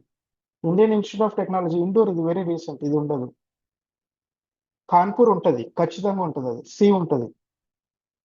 ఇప్పుడు సి దీంట్లో ఉంది, అంటే ఇది కొట్టేయండి. అంటే ఇది Indian institute of technology Delhi, Indian Kharagpur, Madras, ఇవి ఫేమస్ కదా. ఇది కొట్టేస్తున్నాను, డైరెక్ట్ పెట్టేస్తాను ఆన్సర్. ఇప్పుడు Tata institute of fundamental research మనకు ఆర్ట్స్ రిలేటెడ్ కదా, ఎన్ఐఆర్ఎఫ్ లో మనకి స్పేస్ దొరకడం కొంచెం టఫ్. నెక్స్ట్ ఇది ఇంకోటి ఇండోర్ ఏంటంటే వెరీ రీసెంట్ ఇన్స్టిట్యూట్, అంటే ఇది ఐఐటి, అది దానికి స్కోప్ తక్కువ. ఇట్లా పెట్టేస్తాను నేను దీనికి ఆన్సర్. ఇప్పుడు మీకు దీనికి ఎక్స్ప్లెనేషన్ ఇప్పుడు 2026 లో క్వశ్చన్ ఎట్లా అడుగుతారు అంటే, ఎన్ఐఆర్ఎఫ్ రీసెంట్ రిపోర్ట్ అడిగే ఛాన్స్ ఉంటుంది కదా. ఎన్ఐఆర్ఎఫ్ అంటే ఏంటిది, ఎన్ఐఆర్ఎఫ్ అంటే ఏంటిది full form? National ranking frameworks. Perfect. NIRF ఇప్పుడు మనకి ఎవరి కింద ఉంటాయి అంటే, మనకి మినిస్ట్రీ ఆఫ్ ఎడ్యుకేషన్ కింద వస్తుంది. ఆ ఎన్ఐఆర్ఎఫ్ ర్యాంకింగ్స్ ఏంటంటే, ఇప్పుడు ప్రెసెంట్ 2025 రిపోర్ట్స్ ప్రకారం ఏమున్నాయంటే, ఐఐటి మద్రాస్ ఫస్ట్ ప్లేస్ లో ఉంది. ఐఐఎస్సి బెంగళూరు తెలుసు కదా అందరికి. ఐఐఎస్సి బెంగళూరు తెలుసా తెలియదా? తెలుసు. ఐఐఎస్సి బెంగళూరు సుధామూర్తి మేడం చదువుకున్న దీంట్లోనే ఫేమస్, ఇది సైన్స్ లో ఇన్స్టిట్యూట్ ఆఫ్ ఇంపార్టెన్స్ లో ఇది కూడా ఉంటుంది ఎప్పుడు. నాకు తెలిసి ఇది దీనికి ఫస్ట్ ఇచ్చిన ప్రాబ్లం లేదు, ఇది సెకండ్ లో ఉంది. థర్డ్ లో ఏంటంటే ఐఐటి బాంబే. ఇది top 3 NIRF ranking as per the report of 2025. Sir మనకి ఇండియన్ ఇన్స్టిట్యూషన్ ఫర్ స్టాటిస్టిక్స్ ఉంది, సైన్సెస్ ఉంది. సో ఐఏఎస్ అంటే సైన్స్ స్టాటిస్టిక్స్? ఇది science, Indian institute of science అది. ఓకే అంటే అది కూడా పెద్ద ఆర్గనైజింగ్ యూనివర్సిటీ లాంటిది అది. దాంట్లో కూడా మనకి ఎకనామిక్స్ డిపార్ట్మెంట్ కూడా ఉంది దాంట్లో, ఐఐఎస్సి బెంగళూరులో. బట్ అది స్టాండ్ ఫర్ మేజర్లీ సైన్స్. ఇప్పుడు ఇది ఐఐటీస్ టెక్నాలజీ ఇప్పుడు రిలేటెడ్ ఇంజనీరింగ్ ఎట్లా డామినేటింగ్ స్ట్రీమో, దీంట్లో ఏంటంటే science dominating stream. But IITs లో ఆర్ట్స్ రిలేటెడ్ కూడా ఉంటాయి. ఇప్పుడు పొలిటికల్ సైన్స్ ఉంటుంది, ఎకనామిక్స్ ఉంటుంది, ఇప్పుడు గేట్ కూడా ఉంది కదా ఎకనామిక్స్. బట్ డామినేటింగ్ స్ట్రీమ్ ఏంటంటే engineering streams, computer science, electrical engineering, mechanical engineering, civil engineering, chemical engineering, ఇట్లా engineering stream dominated. But they will take అంటే వాళ్ళకి ఇంపార్టెన్స్ అనుకున్న బ్రాంచెస్ కూడా తీసుకుంటారు అట్లా. ఐఐఎస్సి బెంగళూరులో వేరే బ్రాంచెస్ కూడా ఉంటాయి, బట్ ఇది సైన్స్, ఇది హైలీ మనకి ఓల్డెస్ట్ ఇన్స్టిట్యూట్, ఇది చాలా ఫేమస్ ఇది ఐఐఎస్సి బెంగళూరు. దీనికి వరల్డ్ ర్యాంకింగ్ కూడా చాలా మంచి ర్యాంకింగ్ వస్తుంది ఎవ్రీ ఇయర్. నెక్స్ట్ క్వశ్చన్, అది కామన్ సెన్స్ చేయొచ్చా చేయలేమా? ఈ క్వశ్చన్ ఏంటంటే దీన్ని కూడా నేను కామన్ సెన్స్ తోనే చేస్తా చూడండి. ఇప్పుడు ఇదేంది రెగ్యులేటరీ కదా, national higher education regulatory commission కమిటీనో ఏదో ఉంటుంది కదా. అంటే దీంట్లో రెగ్యులేటర్ ఏదైనా ఉందో చూడండి, ఇది వస్తుంది నేను ఫస్ట్ ఆప్షన్ వెతుకుతా నేను, D2 ఏది ఉందని. వావ్, డైరెక్టే పెట్టేస్తాను నేను ఆన్సర్. D2 ఒకటే ఉంది. ఒకసారి let me check answer this.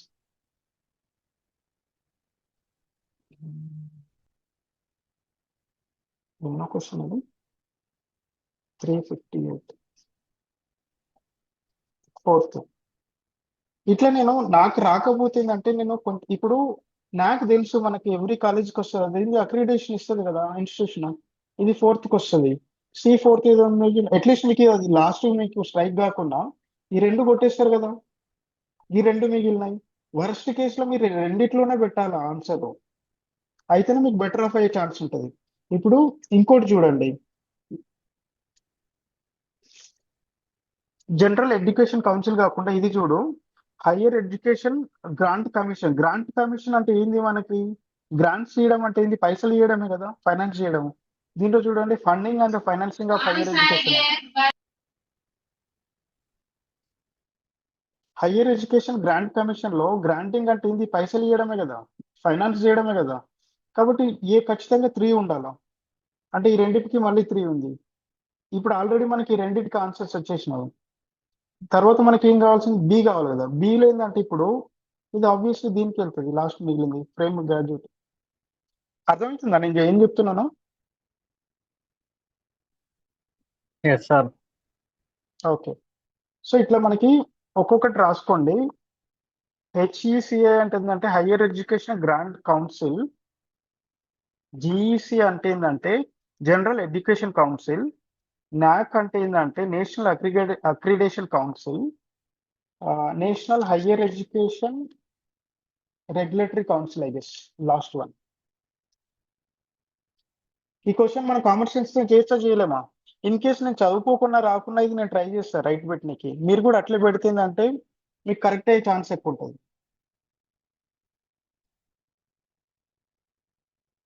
ఇప్పుడు వరకు చేసిన అన్ని ఏంది, ఎడ్యుకేషన్ మీద. ఆల్మోస్ట్ చూడండి 5 క్వశ్చన్స్, 1 2 3 4 5 5 క్వశ్చన్స్ ఎడ్యుకేషన్ మీద చేసినాం మనం. 5 క్వశ్చన్స్ రీసెర్చ్ మీద చేసినాం మనం, రీసెర్చ్ అండ్ డెవలప్మెంట్ మీద. ఇంకో 5 క్వశ్చన్స్ ఏంటంటే ఆప్టిట్యూడ్ మీద చేసినాం. Next 5 question we are shifting towards communication చెప్పినా కదా. ఈ కమ్యూనికేషన్ చేసినాక నేను ఏంటంటే ఒక ప్యాసేజ్ చేపిస్తాను, ఆ ప్యాసేజ్ చేసినాక ఎకనామిక్స్కి వెళ్దాం. ఓకే, కమ్యూనికేషన్ అంటే ఏంటిది, కమ్యూనికేట్ చేయడమే కదా. ఇప్పుడు మీకు ఏం చేస్తున్నాయని కమ్యూనికేట్ చేస్తున్నా కదా. Which model depicts communication as process by which communicator send message feedback simultaneously to one another. ఇది కీవర్డ్. ఇది ఏ కమ్యూనికేషన్ సైమల్టేనియస్లీ జరుగుతుందని అడిగిండు వాడు. దీనికి ఆన్సర్ ఏంటంటే ట్రాన్సాక్షనల్. నేను ఎక్స్ప్లెయిన్ చేస్తాను, మిగతా ఎందుకు అంటే ఎక్స్ప్లెయిన్ చేస్తాను. ఇప్పుడు సైమల్టేనియస్లీ అంటే దాని మీనింగ్ ఏంది, ఇప్పుడు మీతో ఫోన్లో మాట్లాడుతున్నాయండి, ఫోన్లో మాట్లాడుతుంటే మనం ఇద్దరు కాన్వర్జేషన్ కంటిన్యూస్లీ ఉంటాయి కదా, అది ట్రాన్సాక్షనల్ కమ్యూనికేషన్. ఇంకా మీరు రిలేటెడ్ ఏదైనా ఇమ్మీడియట్లీ ఫీడ్బ్యాక్ రావడం కానీ, ఇమ్మీడియట్లీ మాట్లాడడం కానీ, అవన్నీ ఏంటంటే మనకి ట్రాన్సాక్షనల్ కమ్యూనికేషన్. కామన్ సెన్సే కదా అది. ట్రాన్సాక్షన్ ఇది ట్రాన్సాక్షనలే కదా, అంటే రెండు సైడ్లు ఒకేసారి ఉంటుంది. ఇప్పుడు ట్రాన్సాక్షన్ చేసినప్పుడు ఇద్దరికి కమ్యూనికేషన్ అవుతుందా కాదా, నీకు ఒక ఐడి వస్తుంది, ట్రాన్సాక్షన్ ఐడి వాళ్ళకు ఒక ఐడి వస్తుంది. అంటే దాని మీనింగ్ ఏంటంటే ట్రాన్సాక్షనల్ కమ్యూనికేషన్ అంటే ఎట్ ఏ టైం జరుగుతాయి రెండు. ఇంటరాక్షనల్ కమ్యూనికేషన్ అంటే ఇప్పుడు నా డిస్ప్లే మీద హనీ మేడం ఉంది, నేను హనీ మేడంకి నేను మెయిల్ పెట్టిందంటే ఆ మెయిల్ చదువుకొని దాని తర్వాత కొద్దిసేపు ఆగినాక రిప్లై ఇస్తారు. వాట్సాప్లో మెసేజ్ పెట్టిందంటే కొద్దిసేపు ఆగినాక రిప్లై ఇస్తారు. అది ఇంటరాక్షనల్ కమ్యూనికేషన్. ఇప్పుడు మీకు నేను ఆన్లైన్ క్లాస్ చెప్తున్నప్పుడు మీకు అంతా ఎక్స్ప్లెయిన్ చేసినాక I will give you time, then I will take the output from you, అంటే ఫీడ్బ్యాక్ ఫ్రమ్ యూ. ఆ ఫీడ్బ్యాక్ ఏంటంటే ఇంటరాక్షనల్. నేను ఇప్పుడు చెప్తున్నప్పుడు మీరు కామ్ వింటున్నారు కదా, కామ్ విన్న తర్వాత నాకు ఫీడ్బ్యాక్ ఇస్తున్నారు కదా, అది interactional communication. Socio cultural communication అంటే ఏంటిదంటే ఇప్పుడు ఎవరైనా పెద్దవాళ్ళు ఉన్నారనుకో, వాళ్ళ కాళ్ళు మొక్కడం ఏంది, one type of communication, giving respect to the పెద్దవాళ్ళకి. అంటే అంటే నేను పర్టికులర్ సిచ్యువేషన్ వచ్చింది కాబట్టి చెప్తున్నా. సోషో కల్చరల్ యాక్టివిటీస్ నుంచి మన communication, let's say for example United states of అమెరికాలో ఉన్నా అంటే they will shake hand shakes ఇస్తారు కదా మనకి పోగానే అది వాళ్ళ type of communication, socio cultural communication. కొంతమంది ఇప్పుడు ఏంటంటే ఇప్పుడు చైనాకి వెళ్దంటే వాళ్ళ different way of communication, namaskar communication ఉంటుంది. అట్లా చేసే కమ్యూనికేషన్ ఏంటంటే సోషల్ కల్చరల్ కమ్యూనికేషన్ అంటారు. సైకలాజికల్ కమ్యూనికేషన్ అనేది ఏంటంటే ఇప్పుడు ఎవరినైనా నిన్న మోటివేషన్ ఇచ్చాను కదా హాఫ్ అన్ అవర్, ఆ మోటివేషన్ నుంచి మీకు ఒక కమ్యూనికేషన్ బిల్డ్ అవుతుంది. ఏదైనా చేయాలా, ఏదైనా సాధించాలా, అట్లాంటి సైకలాజికల్ గా ఎవరికైనా మనం కమ్యూనికేట్ చేయడం కానీ అట్లాంటి వాటిని ఏంటంటే సోషో సైకలాజికల్ కమ్యూనికేషన్ అంటారు. దీంట్లో ఇప్పుడు సైమల్టేనియస్లీ టు వన్ అనదర్ అంటే దీన్ని పెడతారా పెట్టరా మీరు ఇప్పుడు ఆన్సర్? సే సార్ నో. ఇప్పుడు అర్థమైందా నేను చెప్పింది? కాకపోతే మళ్ళీ ఇంకోసారి చెప్తా. మన బ్యాచ్ లో ఒక్కరికి అర్థం కాకుండా చెప్పండి, నేను వాళ్ళ కోసం ఇంకోసారి ఎక్స్ప్లెయిన్ చేస్తాను. అర్థమైంది సార్. ఓకే. ఈ క్వశ్చన్స్ అన్ని ఇప్పుడు మీకు నాకు వాటికి రిలేటెడ్ అన్ని ఇప్పుడు మీకు ఇంకా కొంచెం డెప్త్ ఇన్ఫర్మేషన్ కావాలంటే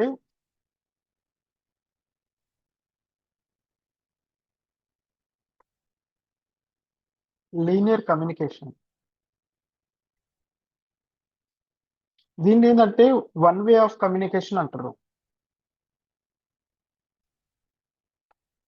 ఇప్పుడు లెట్స్ సే ఫర్ ఎగ్జాంపుల్ దీనికి ఎగ్జాంపుల్ ఏంటంటే నేను మీ దగ్గర ఫీడ్బ్యాక్ తీసుకోకుండా మీతో మాట్లాడకుండా నేను ఒక్కటే టీచింగ్ చేసిందంటే అది అట్లా కాకుండా ఇప్పుడు నేను బడ్జెట్ అండ్ సర్వే కోసం నేను రికార్డింగ్ వీడియో చేసిందంటే అది ఏం type of communication? Only recording చేస్తున్నాను, స్టూడెంట్స్ ఇన్వాల్వ్మెంట్ లేదు, జూమ్ సెషన్ కండక్ట్ చేయట్లేదు. ఆ టైప్ ఆఫ్ కమ్యూనికేషన్ ఏమంటారు? లీనియర్ కమ్యూనికేషన్ అంటారు, వన్ వే ఆఫ్ కమ్యూనికేషన్. ఇప్పుడు ఎవరైనా పోస్టింగ్ చేయడం కానీ ఆ పోస్టింగ్కి ఎవరైనా రిప్లై చేయకుండా అది ఓన్లీ అట్లే ఉందంటే ఏదైనా కమాండ్స్ చేయడం కానీ ఆ కమాండ్ మనం అందరం ఫాలో కానీ ఆ రిలేటెడ్ ఏంటంటే లీనియర్ కమ్యూనికేషన్ అంటారు, అంటే వన్ వే కమ్యూనికేషన్. ఇప్పుడు సుధారాణి సుధారాణి మేడం నాకు ఏదైనా చెప్పిందంటే అదంటే బస్ ఇంకా నేను ఫీడ్బ్యాక్ ఇవ్వకుండా వాళ్ళతో మాట్లాడకుండా ఆమెకు చెప్పేసి వదిలేసిందంటే అది వన్ వే ఆఫ్ కమ్యూనికేషన్ అంటారు దాన్ని. నెక్స్ట్ ఇంటరాక్షనల్ కమ్యూనికేషన్ అయిపోయింది, ట్రాన్సాక్షనల్ కమ్యూనికేషన్ అయిపోయింది. నెక్స్ట్ అంతే. నెక్స్ట్ క్వశ్చన్కి వెళ్దాం మనం. ఇది క్లియర్ అండి అందరికి? ఇది 16th క్వశ్చన్. Yes, sir. కమ్యూనికేషన్కి వచ్చేసినాం మనం. పర్ఫెక్ట్. 17th క్వశ్చన్ చూడండి. ఇట్లా నాట్ వచ్చినప్పుడు ఏంటంటే మనకి సిచ్యువేషన్ ఏంటంటే అన్ని తెలిసి ఉండే సిచ్యువేషన్ వస్తుంది. Which of the following type of communication is modality? ఇప్పుడు మీకు మొడాలిటీ మీనింగ్ తెలిసి ఉండాలి, వాట్ ఈస్ మొడాలిటీ అని. అంతే కదా? మొడాలిటీ అంటే ఏంటంటే మనకు communication modalities are different ways through which people communicate without words. Communication ఏంటంటే ఇప్పుడు ఇది చూడండి, ఇది చూడండి, ఇది చూడండి, ఇది చూడండి. మీకు ఈ ఆప్షన్స్ అన్ని మీకు చెప్పినాక మీకు ఇంకా బెటర్గా అండర్స్టాండ్ అయ్యే ఛాన్స్ ఉంటుంది.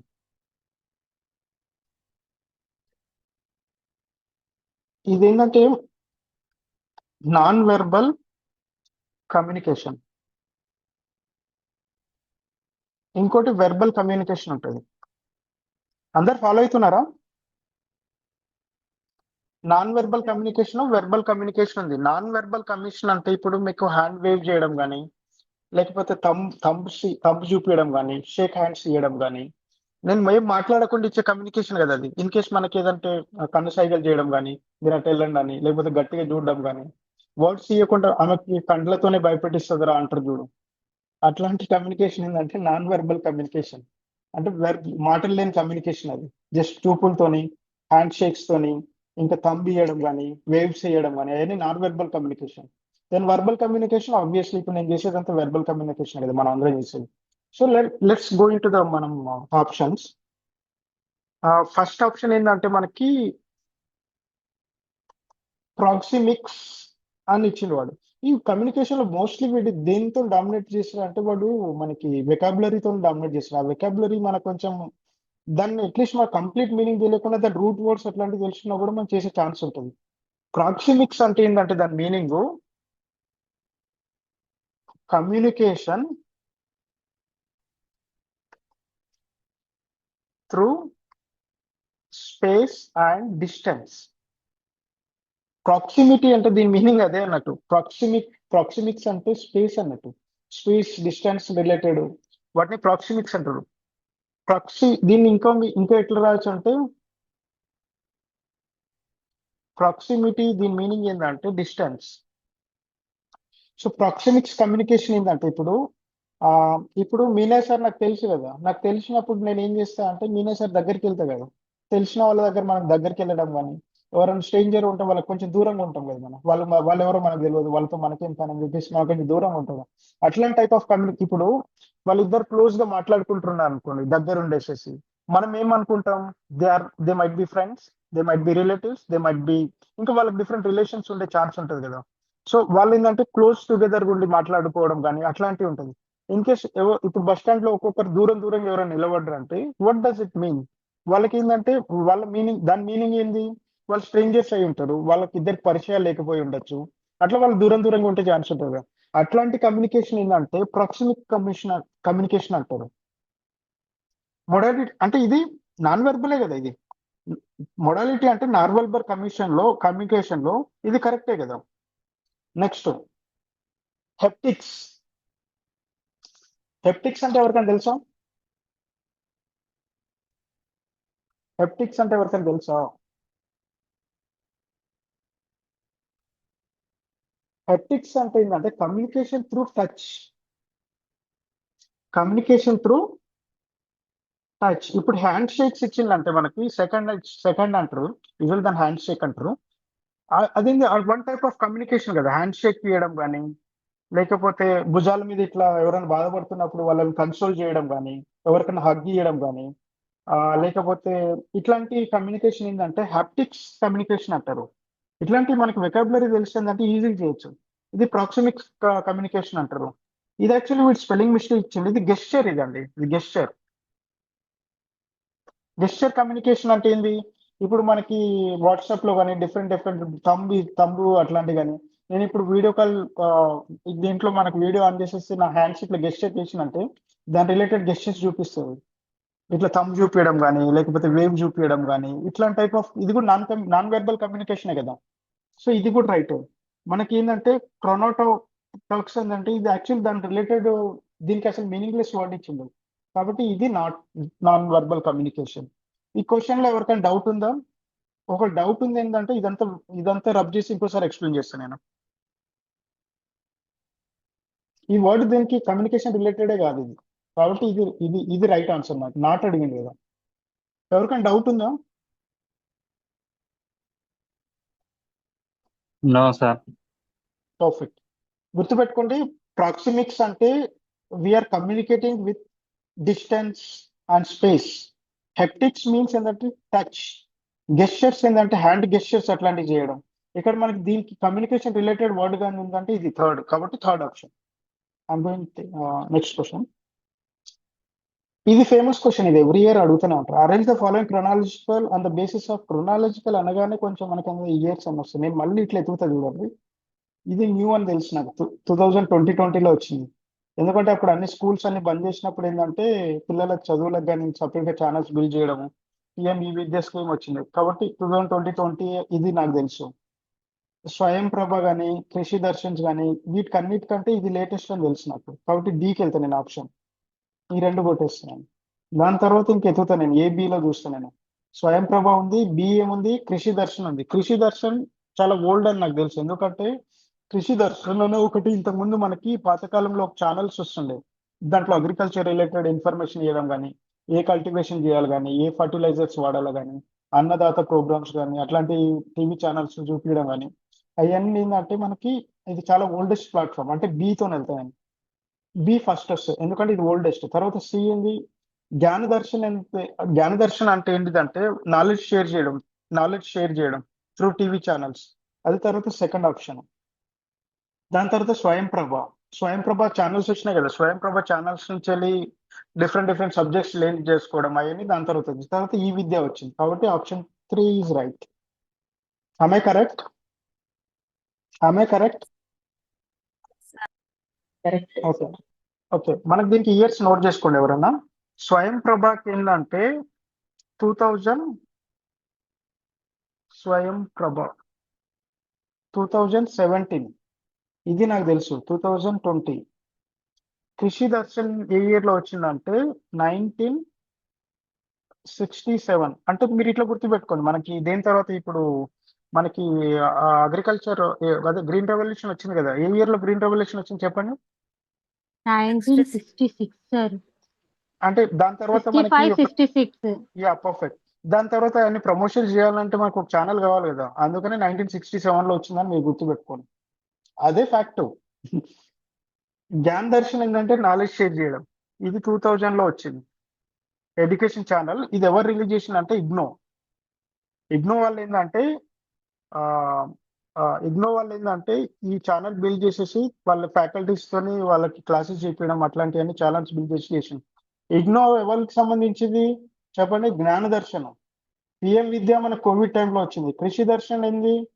కృషి దర్శన్ ఎందుకు వచ్చింది? గ్రీన్ రెవల్యూషన్ వచ్చినాక 1967లో అక్కడ వచ్చిన న్యూ టెక్నాలజీస్ లో కానీ, హై ఈల్డ్ వెరైటీస్ కానీ, డిఫరెంట్ క్రాప్స్ రిలేటెడ్ న్యూసెస్ రావడం కానీ, న్యూసెస్ ఛానల్స్ లో ఇవ్వడం కానీ, అది 1967లో స్వయం ప్రభ తెలుసు కదా, 2017లో వచ్చింది. Can I take forward question? ఇది కామన్ సెన్స్ క్వశ్చన్, ఇది అందరు చేయాలా. ఇట్లాంటి క్వశ్చన్స్ మీరు చేయకపోతే your out of the game. ఇప్పుడు గుడ్ లిజనర్ స్కిల్ ఏమో ఉండాలి, ఫస్ట్ ఏమి ఉండాలి వానికి? పేషెన్స్ ఉండాలి కదా, ఓపిక వినాలి కదా ఎవరైనా చెప్పినప్పుడు, దాని తర్వాత ఆన్సర్ చేయాలి. లిజనింగ్ స్కిల్స్ ఏంది? కామ్ వినాలి అట్లీస్ట్ ఎవరైనా చెప్పేది. కాబట్టి listen with keep quiet while listening, ఇది ఉండాలి మనకు ఖచ్చితంగా. ఇది ఏ ఇక్కడ ఉంది, ఈ రెండు కొట్టేయండి. తర్వాత ఏంటంటే సి ఆల్రెడీ దీంట్లోనే ఉంది చూడండి. C show interest in the speaker. ఇప్పుడు నేను మాట్లాడే నా టాక్స్ మీకు ఇంట్రెస్ట్ చూపిస్తున్నాయి కదా, నేనేం టాక్స్ డెలివర్ చేస్తున్నా మీకు తెలిసేది. నా టాక్స్ డెలివరీ చేయక ముందే మీరు నా మీద ఇంట్రెస్ట్ చూపించకపోతే అదేంటంటే వాడు బ్యాడ్ లిజనర్స్ కిందకి వెళ్ళిపోయే ఛాన్స్ ఉంటుంది కదా, అది రీజన్ అన్నట్టు. Show interest in the speaker, C right ఉండాలి. అంతే సార్. తర్వాత ఈ బి చూడండి, listen with negative attitude towards the speaker, ఇది కంప్లీట్లీ బ్రూటల్ కదా. తర్వాత ఈ చూడండి, keep your mind open to every subject, ఇది నేను ఆల్వేస్ చెప్తాను. నేను ఇది ఏదైనా లెర్న్ చేసుకునేటప్పుడు మీరు మైండ్ ని ఓపెన్ చేయాలా, బ్రెయిన్ ఓపెన్ చేయాలా, న్యూ థింగ్స్ ని యాక్సెప్ట్ చేయాలా, లెర్న్ చేయాలా, రిజిట్ చేసుకోకూడదు బ్రెయిన్ అని చెప్పిన. నేను చాలాసార్లు మీకు టాక్స్ డెలివర్ చేసిన. ఇట్లాంటి వాటి నుంచి మాకు డైరెక్ట్ ఆన్సర్ వస్తుంది.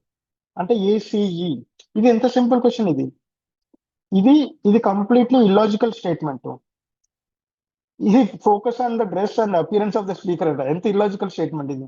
ఈ రెండు కొట్టేయచ్చు. నెక్స్ట్ ఉన్న ఆన్సర్స్ అదే కదా, ఈ రెండు కొట్టేస్తే మనకు 3 మిగులుతుంది. Can I take forward? Okay. Public, ఇది కామన్ సెన్స్ క్వశ్చన్. ఇట్లాంటి క్వశ్చన్స్ కమ్యూనికేషన్ ఇప్పుడు 5 క్వశ్చన్లో ఇప్పుడు 2 క్వశ్చన్ డెడ్ ఈజీ ఇచ్చిండు. మ్యాథమెటిక్స్ లో 5 క్వశ్చన్స్ లో 2 క్వశ్చన్స్ డెడ్ ఈజీ ఇచ్చిండు.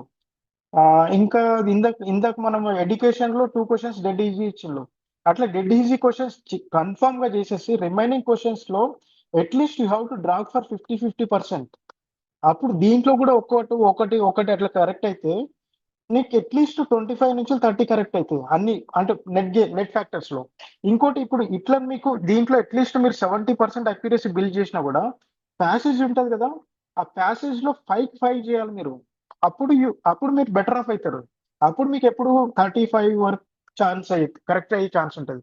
మీరు ఇట్లా అన్ని అబ్జెక్టివ్ క్వశ్చన్స్ లో ఇప్పుడు అన్నిట్లో నెట్ ఫ్యాక్టర్ ఏంటంటే మీకు అట్లీస్ట్ 30 వరకు డ్రాగ్ చేసిన ఆ ప్యాసేజ్ క్వశ్చన్స్ 5 కరెక్ట్ చేయాలి. అది చేయకపోతే మీరు వేస్ట్. ఇంకా అది చేస్తేనే మీకు 35 వస్తుంది. అట్లీస్ట్ 70 అంటే ఇంకో మనకు సెకండ్ పేపర్ లో మినిమం ఒక 60 క్వశ్చన్స్ రైట్ అయినా 120 + 70 190 అంటే నెట్ క్లియర్ అయ్యే ఛాన్స్ ఉంటుంది. అర్థమవుతుందా? ఇట్లా క్వశ్చన్స్ ఒక్క క్వశ్చన్ మనం ఏంటంటే అంటే సార్ లైట్లే అనుకుంటే మనకి ఏంటంటే ఆ లైట్లే అనుకున్న క్వశ్చన్స్ అన్ని ఎక్కువ గ్యాదర్ అయిపోయింది మనకి పాజిటివ్ వచ్చే మార్క్స్ తక్కువ అయిపోయి మనం ఏంటంటే ఆ లిస్ట్ లో ఉండకపోయే ఛాన్స్ కూడా ఉంటుంది. ప్రతి క్వశ్చన్స్ లో డ్రాగ్ చేయాలి మనం ఆన్సర్ చేయడానికి, బెస్ట్ తీసుకురావాలి. Next public communication, group communication. మీరు కోరుకుంటే నేను ఎకనామిక్స్ కూడా వెళ్ళేసి కొన్ని క్వశ్చన్స్ చేస్తాం. Interpersonal communication, intrapersonal communication, interpersonal communication. Public communication అంటే ఏంటిది? ఇప్పుడు పబ్లిక్ స్పీకర్ అంటే ఏంటి, దాని మీనింగ్? ఏదైనా స్టేజ్ మీద ఇప్పుడు కేసీఆర్ మాట్లాడుతున్నా అంటే అదేంది? Public communication. ఇప్పుడు 4 1 person స్పీకింగ్, ఇది common sense question. 1 person speaking to the large number of people. 4 ఈ రెండు కొట్టేయండి. నెక్స్ట్ గ్రూప్ కమ్యూనికేషన్ అంటే ఏంటిది? When many people are participating, అదే కదా గ్రూప్ డిస్కషన్. ఇది ఒక బి గ్రూప్ ఇలాంటి డిస్కస్ చేసినాం. ఇది 3 అంటే ఇది ఆన్సర్. తర్వాత ఇంటర్పర్సనల్ కమ్యూనికేషన్ ఏంటంటే మన లోపల మాట్లాడుకోవడం, ఇది తెలిసి ఉండాలి. ఇంటర్పర్సనల్ కమ్యూనికేషన్ ఏంటంటే ఇప్పుడు ఫేస్ టు ఫేస్, ఇప్పుడు లైక్ ఇంటర్వ్యూస్కి వెళ్ళేటప్పుడు కానీ ఈ స్కిల్ చాలా ఇంపార్టెంట్. ఎందుకంటే face to face communication with other persons ఉంటుంది. కాబట్టి interpersonal communication, intrapersonal communication, group communication, public communication 20 is done. Next ఈ 5 క్వశ్చన్స్ నెక్స్ట్ టాపిక్ నుంచి ఈ రీజనింగ్ ఉన్నాయి కదా, వీళ్ళు నెక్స్ట్ క్లాస్ లో చేద్దాము. ఒక ప్యాసేజ్ చేద్దాం, మనం ప్యాసేజ్ చేసేసి ఈ ఫస్ట్ పేపర్ క్లోజ్ చేద్దాం. And I mean first paper close చేసేసి నెక్స్ట్ మళ్ళీ ఎకనామిక్స్ పేపర్ షిఫ్ట్ అవుతాం. ఈ ప్యాసేజ్ 100% రైట్ చేయాలి. ఇది మీరు చేయలేదంటే ఇంకా మనకి రిస్క్ జోన్ లో ఉండే ఛాన్స్ ఉంటుంది. మనం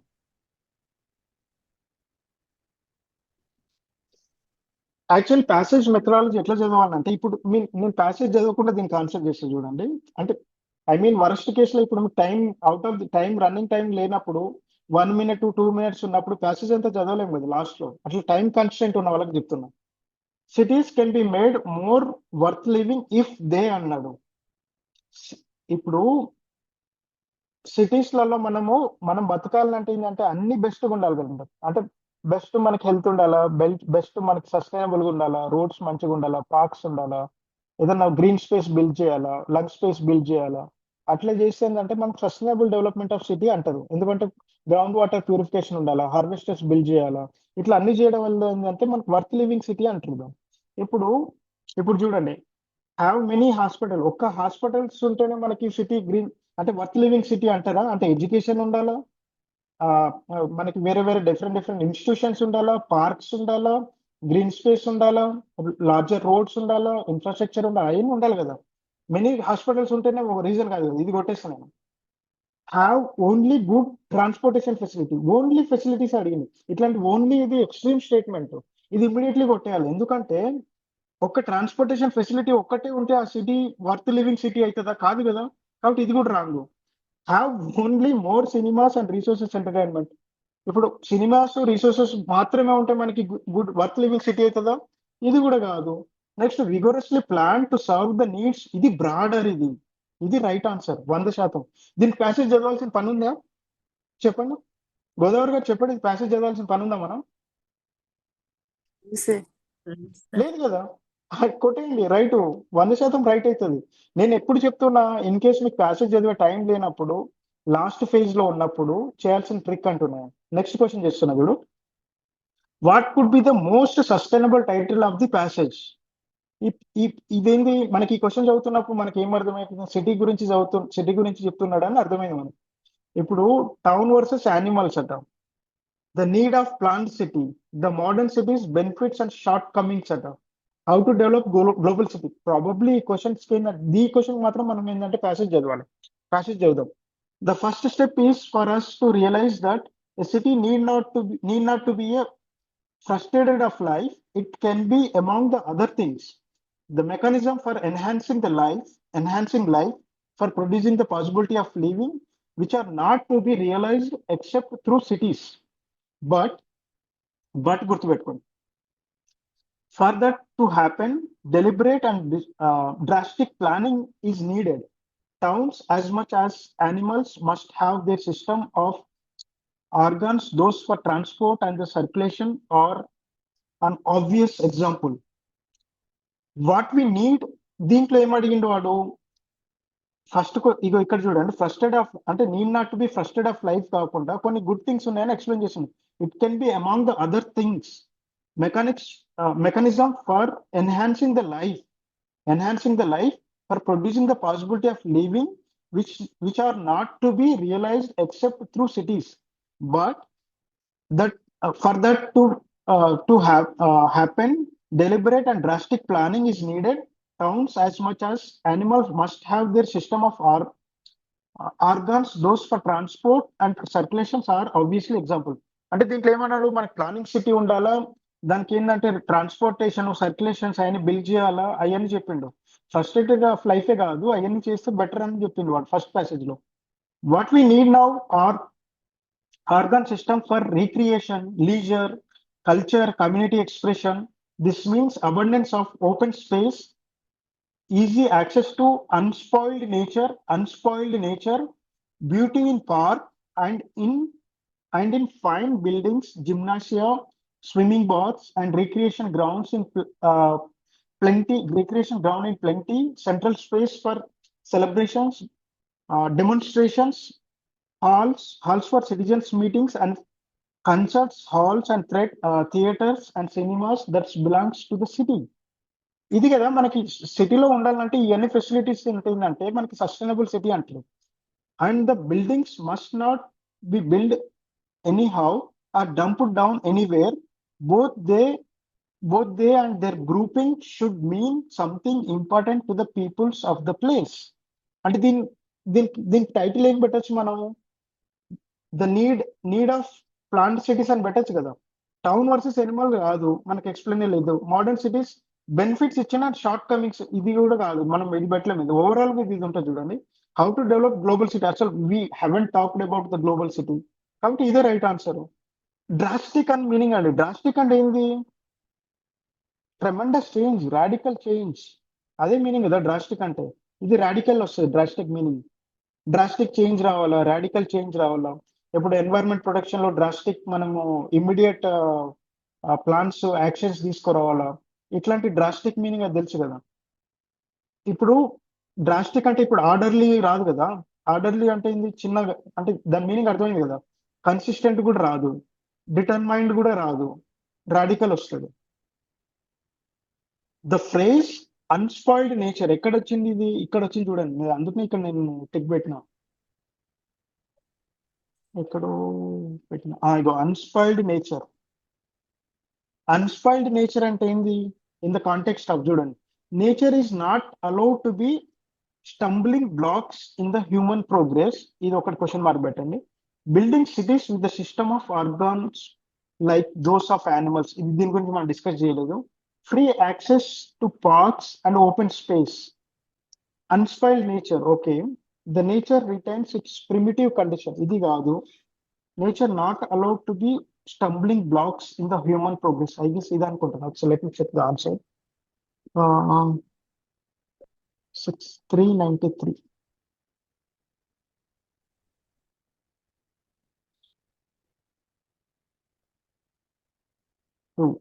సారీ, ఏది మనకు ఆన్సర్? ఇది right. Building the cities with system of organics like animals. ఇది ఒకసారి మళ్ళీ ప్యాసేజ్ చేయాలి, ఇది నాకు రాంగ్ అయిపోయింది. Okay, next question. The autonomy of word, ఇదేంది? Frustrator used in the passage. Frustrator దీనికి ఆంటోనిమ్ ఏంటంటే దాని అపోజిట్ వర్డ్. ఫ్రస్ట్రేటర్ అంటే ఏంది? మనకి ఫ్రస్ట్రేట్ అవుతున్నాయి కదా. ఫ్రస్ట్రేటర్కి ఏంటంటే దానికి అపోజిట్ ఏంటంటే ప్రమోటర్ వస్తుంది, అప్రూవర్ రారు. అప్రూవర్ ఏంటంటే సంథింగ్ అప్రూవ్ చేసే వాళ్ళని అప్రూవర్ అంటారు. అడ్మైరర్ అంటే ఏంది? ఇప్పుడు సుధారాణి మేడం ఏదైనా వర్క్ చేస్తే నేను అడ్మైర్ చేస్తా, అది అడ్మైర్. డౌనర్ ఏంటంటే వాళ్ళని ఏదైనా డౌన్ చేసి చెప్పడం, అట్లాంటిది ఫ్రస్ట్రేటర్. దానికి ఆంటోనిమ్, దాని రివర్స్ ఏంటంటే promoter is the correct answer. 50. Following law, did you followed? Yes, sir. Sir ఇప్పుడు ఎకనామిక్స్ పేపర్కి వెళ్దామా, బ్రేక్ కావాలన్నా? చెప్పండి. ఎకనామిక్స్ పేపర్ చేద్దామా, బ్రేక్ కావాలా, లేకపోతే రేపు డిస్కషన్ చేద్దామా? Economics paper is your choice. చెప్పండి సార్ ఎకనామిక్స్. పర్ఫెక్ట్. నాకు ఎకనామిక్స్ చెప్పకపోతే ఈరోజు నిద్ర రాదేమో.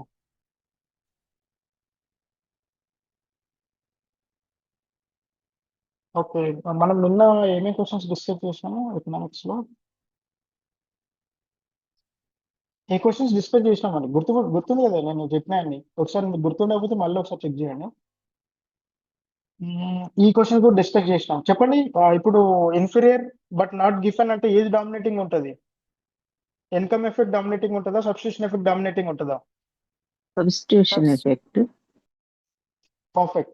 ఇన్కమ్ ఎఫెక్ట్ డామినేటింగ్ ఉంటే అదే కూడా ఉంటుంది, Giffen. Giffen good. Perfect ma'am.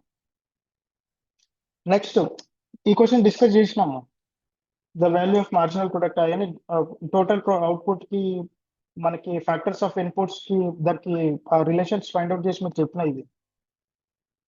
Next ఈ క్వశ్చన్ కీప్, నేను జస్ట్ టిక్ పెట్టుకుంటున్నా, ఇది తర్వాత చెప్తా. ఓకే, ఈ క్వశ్చన్ డిస్కస్ చేద్దాము. ఇది కొంచెం నాకు నోట్ ప్యాడ్ కూడా రిక్వైర్మెంట్ ఉంటుంది. క్వశ్చన్ చదవండి. In the context of classical economics and increasing in money supply causes. అరే ఇది మనం నిన్న ఆల్రెడీ చెప్పినాం కదా ఇది. Yes. Sorry, perfect. ఇది కూడా డిస్కస్ చేసినాం మనం. ఇంకోటి అవుట్పుట్ ఈ గ్యాప్ కూడా డిస్కస్ చేసినాం మనం. ఓకే, ఈ క్వశ్చన్ చేద్దాము. 58th question. In the context of ISLM model, higher marginal propensity to spend result in marginal propensity to spend అన్నాడు కదా. స్పెండ్ అంటే కన్జంప్షనే కదా. దీనికి రెండింటికి ఏమైనా డిఫరెన్స్ ఉంటుందా? ఇప్పుడు మనం ఏంటంటే క్వశ్చన్ ఏం అడిగిండు, in the context of ISLM model higher marginal propensity to spend result in. దీనికి ఏంటంటే మీరు higher marginal propensity to consumption కానీ స్పెండింగ్ కానీ దాని రిలేషన్స్ ఫైండ్ అవుట్ చేయకుండా మనకు ఏంటంటే ఈ క్వశ్చన్ ఎవరైనా ఆన్సర్ చేస్తారా? A flatter aggregate demand curve and consequently steeper IS curve. A steeper aggregate demand curve and consequently flatter IS curve, an increase in aggregate demand and rightward shift of IS curve, an increasing demand for real balances. దీనికి answer ఏముంది? ఎవరికైనా తెలుసుంటే చెప్పండి, otherwise నేను అది explain చేస్తాను ఎట్లా అది జరిగిందో. మల్టిప్లైయర్ ఫార్ములా చెప్పండి, దాని నుంచి ఇప్పుడు మనం డెరైవ్ చేస్తున్నాం. మల్టిప్లైయర్ ఫార్ములా ఏంది? 1/1 - MPCనే కదా. 1/1 MPCనే కదా. ఇప్పుడు నేను క్వశ్చన్ ఏంటంటే ఒక అజంప్షన్స్ తీసుకుంటా, కొంచెం జాగ్రత్తగా వినండి. ఇన్వెస్ట్మెంట్ 100 crores నేను చేసిందంటే అదేంటంటే టోటల్ ఇన్కమ్ లో ఎట్లా ఇంపాక్ట్ చేస్తుంది, నేను లాజిక్ క్రియేట్ చేస్తాను. టోటల్ ఇన్కమ్ లో ఎట్లా ఇంపాక్ట్ చేస్తుంది అన్నది నేను దానికి రిలేషన్స్ ఫైండ్ అవుట్ చేస్తాను. K = 1/MPC అనుకోండి. ఇప్పుడు మార్జినల్ ప్రొపెన్సిటీ టు కన్జంప్షన్ ఏంటంటే 0.8 అనుకోండి. లెట్స్ ఫర్ ఎగ్జాంపుల్ 0.8 అంటే దాని మీనింగ్ ఏంటి? K వాల్యూ ఎంత వస్తుంది? 5 వస్తుంది. ఎట్లా? K = 1/1 - MPC కదా. -MPC 1 - 0.8 కదా.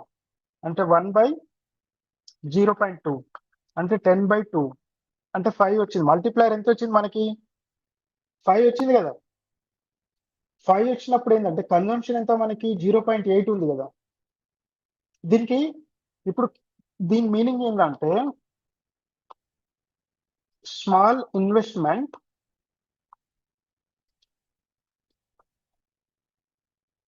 Change create large income changes. దీనికి ఎవరైనా నాకు ఎక్స్ప్లెనేషన్ ఇవ్వండి.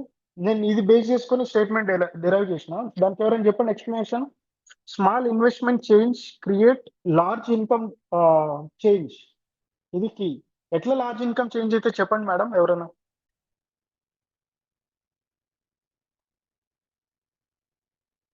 చెప్పండి ఎవరన్నా, అంటే హైలీ కొంచెం ఎక్స్పీరియన్స్ ఉన్న వాళ్ళు కూడా ఉన్నారు కదా, వాళ్ళకు ఆలోచించని చెప్పండి.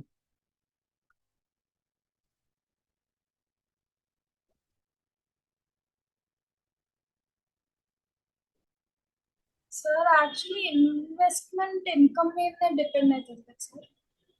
పర్ఫెక్ట్, అవును. కానీ మనకి ఇన్వెస్ట్మెంట్ స్మాల్ ఇన్వెస్ట్మెంట్ ఉన్నప్పుడు లార్జ్ ఇన్కమ్ ఎట్లా డిఫర్ చేస్తుంది అంటున్నాను. సార్ ఐ థింక్ ఇన్వెస్ట్మెంట్ అనేది టెక్నాలజీ పైన చేస్తే టెక్నాలజీ, ఓకే. ఇంకా ఇన్కమ్ అంటే సార్ చెప్పండి. ఇన్నోవేషన్స్ చెప్పండి. నేను ఇప్పుడు దానికి నేను టెక్నికల్లీ చూపిస్తాను. ఇప్పుడు స్మాల్ ఇన్వెస్ట్మెంట్ జరిగింది, ఇన్కమ్ లో ఎట్లా డిఫర్ చేస్తుంది అంటే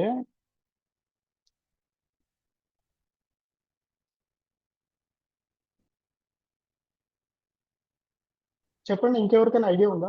సార్ యాక్చువల్లీ నాకు ఒక డౌట్ ఉంది సార్. మీకు వచ్చే రిటర్న్ గురించి మాట్లాడుతున్నారా, నార్మల్ శాలరీ ఆఫ్ కన్స్యూమర్ గురించి మాట్లాడుతున్నారా? ఇప్పుడు మన క్వశ్చన్ ఏం అడిగిందంటే in the context of ISLM model higher marginal propensity to higher అడిగింది కదా.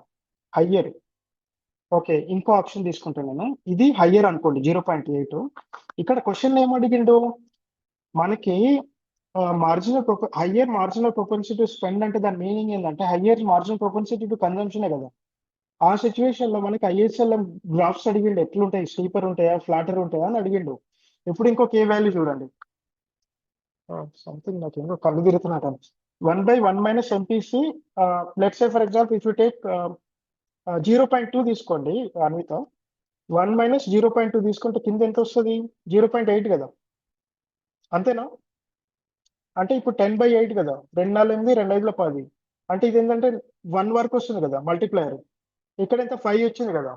ఇప్పుడు రిలేషన్స్ ఫైండ్ అవుట్ చేయండి. ఇప్పుడు మనం ఎంత అనుకున్నాం, ఎగ్జాంపుల్ 100 crores ఇన్వెస్ట్మెంట్ అనుకున్నాం కదా. అర్థం ఫాలో అవుతున్నారా అండి? Yes sir.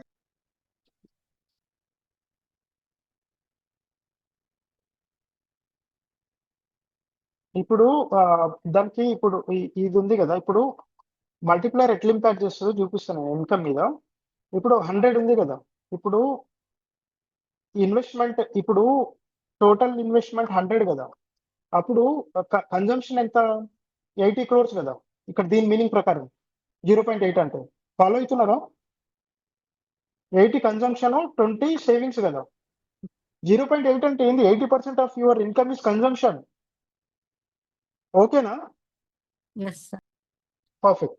ఇప్పుడు 80 crores కన్జంప్షన్, 20 సేవింగ్స్ అంటే ఈ 80 crores ఇప్పుడు ఇన్వెస్ట్మెంట్ చేసినప్పుడు ఈ 80 crores ఆఫ్ మనీ ఎవరికి? ఇప్పుడు వర్క్ చేస్తున్న ఇంజనీర్స్ కి, వర్క్ చేస్తున్న ఎంప్లాయీస్ కి, లేకపోతే కూలీలకి, లేబర్లకి, వీళ్ళందరి వాళ్ళ ఇన్కమ్ కదా ఇది 80 crores. అవునా కదా? మనం ఇప్పుడు నేను బిజినెస్, నేను ఎక్స్పెండిచర్ చేస్తున్నా. నేను ఎక్స్పెండిచర్ చేస్తున్నప్పుడు నా కంపెనీలో వర్క్ చేస్తున్న వాళ్ళందరూ, వాళ్ళకందరికీ 80 ఇన్కమా కాదా? చెప్పండి. Yes sir. ఇన్కమ్. మళ్ళీ 80 crores లో నేను మల్టిప్లయర్ ఎఫెక్ట్ ఎట్లా ఇంపాక్ట్ చేస్తుందో ప్రాక్టికల్ చూపిస్తున్నా. ఇంకో 80 crores లో మళ్ళీ 80% ఏంటంటే కన్జంప్షన్. అంటే మల్టిప్లయర్ ఎఫెక్ట్ ఎట్లా ఇంపాక్ట్ చేస్తుంది రియల్ లైఫ్ లో చూపిస్తున్నా. ఇంకోటి 80%, దీంట్లో 60లో 80% ఎంత? 64 వస్తుంది. ఇంకో 20% ఏంది? సేవింగ్స్.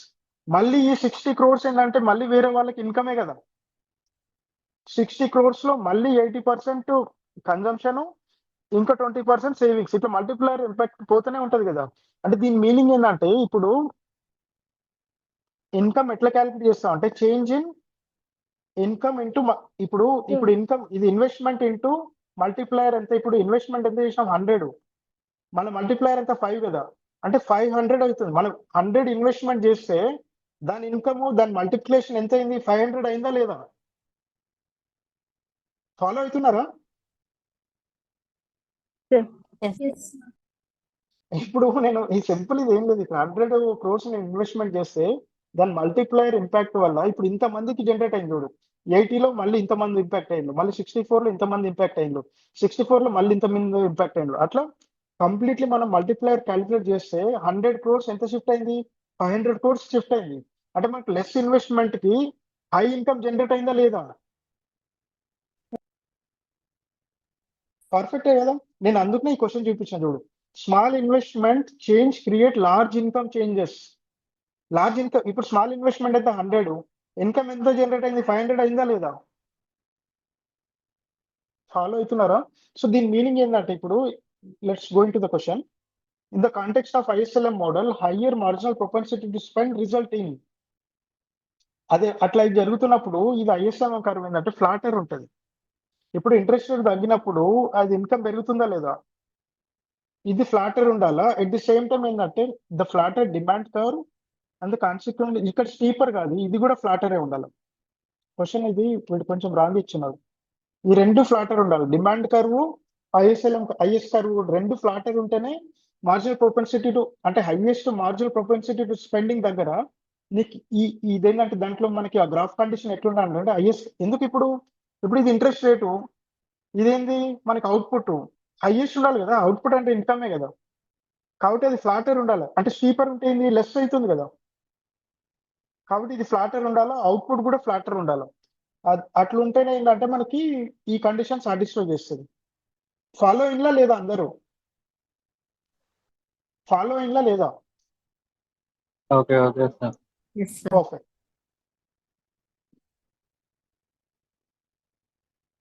ఈ క్వశ్చన్ ఎక్కడైనా మమతా మేడం ఎక్కడైనా చదివారా ఇది? Bootstrapping techniques used in.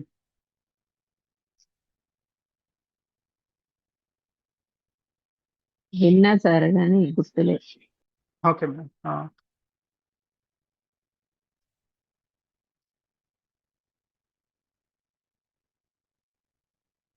ఇప్పుడు ఏంటంటే బూట్ స్ట్రాపింగ్ అంటే ఏంటంటే మీకు రియల్ టైం ఎగ్జాంపుల్ చూసుకుంటే చెప్తా నేను. ఇది రాసుకోండి జస్ట్ బూట్ స్ట్రాపింగ్. ఇక్కడ మీరు కామన్ సెన్స్ తో చూడండి. ఇది ట్రాపింగ్ అనిపిస్తుందా లేదా? ట్రాపింగ్ అంటే ఏంటిది మీనింగ్? ట్రాప్ చేయడం అంటే ఏంటిది? మమత చెప్పండి. సారీ మేడం, మమత మేడం పక్క చెప్పండి. ప- పక్కదారి పట్టించడం. Sorry madam. Okay okay okay. Sorry madam. Trapping అంటే ఏంటంటే మేడం, ఆ పక్కదారాన్ని కూడా కాదు. మీరు ఇన్ కేస్ పిల్లిని రూమ్ లో పెట్టేస్తే ఏమవుతుందా? ట్రాప్ అవుతుందా లేదా బయటికి పోకుండా? బోన్ లో పెట్టడం ట్రాపింగ్ కదా. నేను ఇప్పుడు చాలా మంది యూపీఎస్సీ వాళ్ళు ఐఏఎస్ కొడదామని, ఇంకో ఎగ్జాంపుల్ చెప్తా. యూపీఎస్సీ వాళ్ళు అందరూ ఐఏఎస్ కొడదామని అశోక్ నగర్కి వస్తారు. అలాగా ఆ ట్రాప్ లో పడిపోయి ఏంటంటే వాళ్ళు బయటికి రాలేరు, అట్లని వేరే జాబ్ లోకి పోలేరు. దాని మీనింగ్ ఏంటంటే ట్రాపే కదా, సర్కిల్ లో పడిపోవడం, బయటికి రాకపోవడం, చిక్కుకొని పోవడం. ఓకే. చెక్కి పడిపోవడం. పర్ఫెక్ట్. మనకు రానప్పుడు ఏంటంటే కొన్నిసార్లు వర్డ్స్ ఇండికేట్ చేస్తాయి మీకు ఆప్షన్స్ కరెక్ట్ చేయడానికి.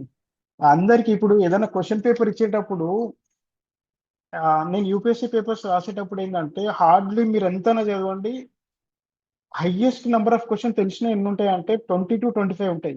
రిమైనింగ్ క్వశ్చన్స్ ఏంటంటే అప్పటికప్పుడు ప్రాబ్లమ్ సాల్వింగ్స్ ఉంటాయి. అంటే లాజికల్ థింకింగ్స్ వాడాలా, కొన్ని కోడ్స్ డికోడ్స్ వాడాలా, కొన్ని ఇంటెలిజెంట్ గా క్వశ్చన్స్ హ్యాండిల్ చేయాలా. అట్లా చేసేసి నెట్ ఫ్యాక్టర్ ఎవరికైనా 100 క్రాస్ అయితే వాడు ఆ జోన్ లో ఉంటారు. ఎట్ ది సేమ్ టైం ఈ అబ్జెక్టివ్స్ ఆఫ్ పేపర్స్ ఏంటి అంటే solving the papers with in time frame. ఆ టైం ఫ్రేమ్ లో మీరు క్వశ్చన్ పేపర్ సాల్వ్ చేయాలి. అది objectivity of the question paper. అదే మీరు రైటింగ్ పేపర్, ఇప్పుడు నేను రాసే ఐఏఎస్ పేపర్ అంటే it's not checking about the problem solving, it's checking about the knowledge. ఇప్పుడు మనం అకాడమిక్స్ రాసే బుక్స్ లో ఏంది, అది నాలెడ్జ్ అంటారు. ఇది ఏంటంటే problem solving.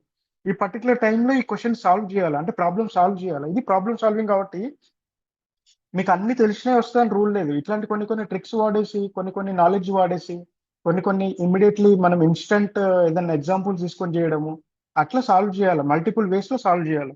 Boot strapping techniques ఏంటంటే దాని మీనింగ్ ఏంటంటే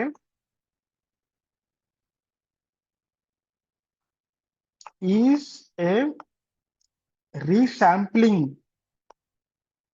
రీశాంప్లింగ్ కీవర్డ్ గుర్తుపెట్టుకోండి. రీశాంప్లింగ్ టెక్నిక్ ఇన్ స్టాటిస్టిక్స్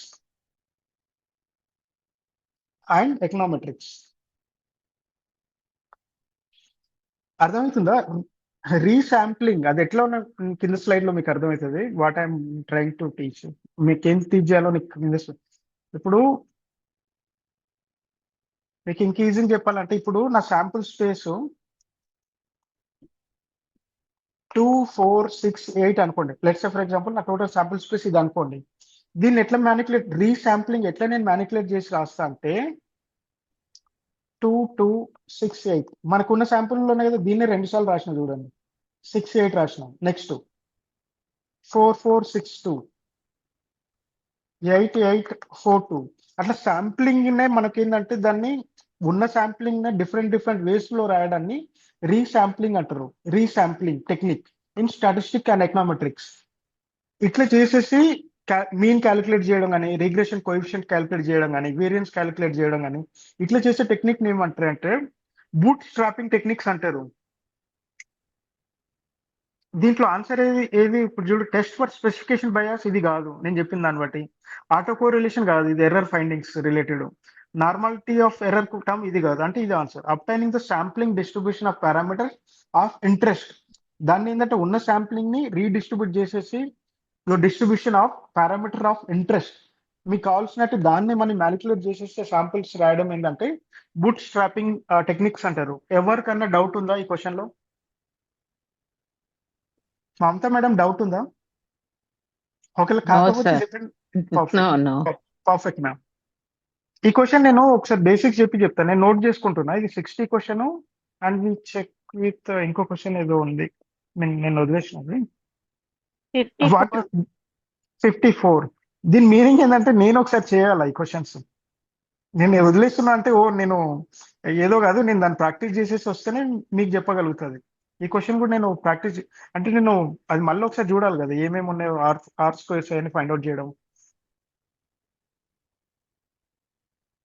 ఇది కూడా నేను రేపటి క్లాస్లో చెప్తాం.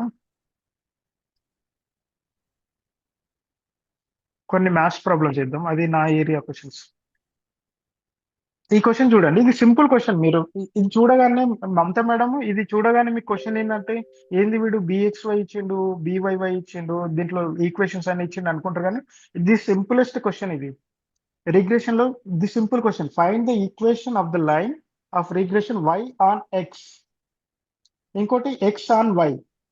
y ఆన్ x అంటే x independent variable, y dependent variable. ఇక్కడ x ఆన్ y అంటే x independent variable, dependent variable, y independent variable. ఇది ఓకేనా నేను ఇప్పుడు చెప్పింది? అంటే వీడు ఏం అడిగిండు, y ఏంది dependent variable, x independent variable అని చెప్పిండు కదా. అంటే ఇది y ఆన్ x అంటే ఏంటిది, ఇదే కదా. ఇది రావాలి మనకి ఆప్షన్స్ లో. ఇది దీనికి, ఇది దీనికి. క్వశ్చన్ ఏమంటే y ఆన్ x అంటే ఇదే కదా, అంటే మనకి దీంట్లో రావాలి. ఇదే ఆన్సర్. ఈ క్వశ్చన్ ఎవరికైనా డౌట్ ఉందో చెప్పండి. సింపుల్ క్వశ్చన్ అది. ఓకే, ఒకవేళ డౌట్ ఉంటే నేను I will explain again. Clear అయిందా అన్విత, మమతా మేడం, అందరు క్లియర్ అయిందా? ఓకే, ఇంకోసారి చెప్తా చూడండి ఫర్ యువర్ కన్వీనియన్స్. ఇక్కడ క్వశ్చన్ ఏం అడిగిందంటే y ఆన్ x. ఇక్కడ క్వశ్చన్ చూడండి, రిగ్రెషన్ y ఆన్ x ఇచ్చింది. వాడు పారామీటర్స్ అన్ని ఇచ్చేసింది ఆల్రెడీ. y ఆన్ x అంటే ఏంటంటే y ఏంది ఇక్కడ dependent variable, x independent variable. అంటే మనకి x ఏంటంటే ఈక్వేషన్ లో y is equal to mx plus c రూపంలో రావాలా. అంటే ఇది ఇక్కడ రావాలి x వాల్యూ, ఇక్కడ y రావాలా. In case x on y అంటే x is equal to yx plus c రావాలా. అంటే ఇది x ఇక్కడ డిపెండెంట్, y ఇక్కడ ఇండిపెండెంట్. ఇక్కడ మనకి y ఆన్ x అడిగినప్పుడు x వాల్యూ ఎక్కడ రావాలా, ఈక్వేషన్ ఇక్కడ రావాలి కదా. కాబట్టి ఇది చూడండి, y ఆన్ x కదా, అంటే ఇక్కడ రావాలి ఇది ప్లస్ ఇది ఆన్సర్. Simple question. ఇది ఏమైనా డౌట్ ఉందా ఎవరికైనా? మమతా మేడం క్లియర్ అయిందా ఇది? Okay sir. ఓకే, ఇంకో క్వశ్చన్ చూపిస్తా చూడండి. ఇది మనం ఏ టైం స్టార్ట్ చేసాం? 7:30. Okay, already 9 దాటేసాం. ఈ క్వశ్చన్ సాల్వ్ ఇది ఇంకా చేయమంటే ఒక 2-3 క్వశ్చన్ చేస్తా, అదర్వైజ్ స్టాప్ చేయమంటే చేసేద్దాం. u equals to 6x² plus y². ఇది చూడడానికి పెద్దగా ఉంటుంది, బట్ సింప్లెస్ట్ క్వశ్చన్ ఇది. 4x minus y equals to 1 కదా. ఇక్కడ ఏంటంటే మీకు u వాల్యూ ఫైండ్ అవుట్ చేయమన్నాడు కదా. ఇప్పుడు ఈ xy మనకి డిఫరెంట్ ఉన్నప్పుడు ఏం చేయాలంటే ఎప్పుడన్నా ఏదో ఒక్క ఫార్మాట్ లో రాసుకోవాలి మనం. అట్లా రాసుకుంటే ఏంటంటే మీకు ఈక్వేషన్స్ అనేది సాల్వ్ చేయడం ఈజీగా అవుతుంది. ఇప్పుడు నేను let's say for example I will write in y. ఈ y వాల్యూ రాసేస్తా. y equals to 4x minus 1 ఇట్లా రాసుకుంటాం. Let's check how it goes. u equals to 6x², y equals to ఏంది ఇక్కడ 4x minus 1 whole square. Mamata madam ఇక్కడ ఏమైనా doubt ఉందా? Okay sir. Okay, ఇప్పుడు u ఈక్వల్స్ టు 6x² ఇట్లే రాసుకుంటున్నా. ఇది a minus b whole square formula అట్లా ఉంది. దీన్ని ఏంటి రాసుకుంటే a² plus b² plus 2ab. ఇదేంటంటే ఈ పేపర్ మొత్తం ఎకనామెట్రిక్స్ డామినేటెడ్ ఉంది మేడం. అంటే ఎవరు భయపడకండి, ఎందుకంటే ఈ 2025 జూన్ పేపర్ ఏంటంటే అందుకనే మీరు చూడండి కట్ ఆఫ్ చాలా తక్కువ ఉంటుంది దీనికి. అంత మ్యాథ్స్ డామినేటింగ్ ఇచ్చిండు. అంటే జూన్ ఇప్పుడు జూన్కి వెళ్ళే సైకిల్లో కూడా మేబీ ఛాన్స్ ఉందేమో ఇట్లాంటి పేపర్ వచ్చేది. సో ఈ పేపర్ మనం బాగా వర్క్ చేసినాం అంటే మనకి ఏంటంటే ఇన్ కేస్ మనకి ఆల్రెడీ థియరీలో స్ట్రాంగ్ ఉన్నాం కదా, ఇన్ కేస్ వాడు మనల్ని అందరినీ ఎలిమినేట్ చేయడానికి మ్యాథ్స్ ఇచ్చినా కూడా మనం అందరం బెటర్ ఆఫ్ పొజిషన్ లోనే ఉంటాం. ఇప్పుడు ఇది -2ab, సారీ ఇది ఫార్మాట్. దీని ఫార్మాట్ లో రాసుకోండి. a² ఎంత 4x² కదా, 4x whole square plus b² అంటే 1² కదా, -2ab అంటే -2 into 4x into 1, 6x² plus 16x² plus 1 8x. ఇక్కడ ఎంత 22x² ప్లస్ 1 మైనస్ 8x కదా మేడం. ఇక్కడ ఈ వాల్యూ వచ్చింది కదా మేడం. ఈ టైంలో ఏంటంటే మనకి దీన్ని కొంచెం మనము సింప్లిఫికేషన్ చేయడానికి ఏంటంటే మనము దీన్ని డిఫరెన్షియేట్ చేస్తే మనకి మినిమం వాల్యూ వస్తుంది. ఆ మినిమం వాల్యూ నుంచి వెళ్ళి ఎక్స్ వై ఫైండ్ అవుట్ చేసేసి ఆ XY ఫైండ్ అవుట్ చేసేసి దీంట్లో సబ్స్టిట్యూట్ చేస్తే మనకు ఆన్సర్ వచ్చేస్తుంది. దీన్ని du/dx చేసేసి 0 చేయండి. సో దట్ ఏంటంటే you will get minimum value. ఇప్పుడు ఇది 22x² కదా, ఇది ఎంత వస్తుంది? 44x minus 8 equals to 0. అంటే x ఈక్వల్స్ ఇక్కడ 44x ఉంది కదా, ఈ 8 ఇటు పంపండి. x equals to 8/44. 4 ఒకట్ల 8 అంటే x ఈక్వల్స్ టు 2/11. మనకి x వాల్యూ వచ్చింది కదా. What we need now y value.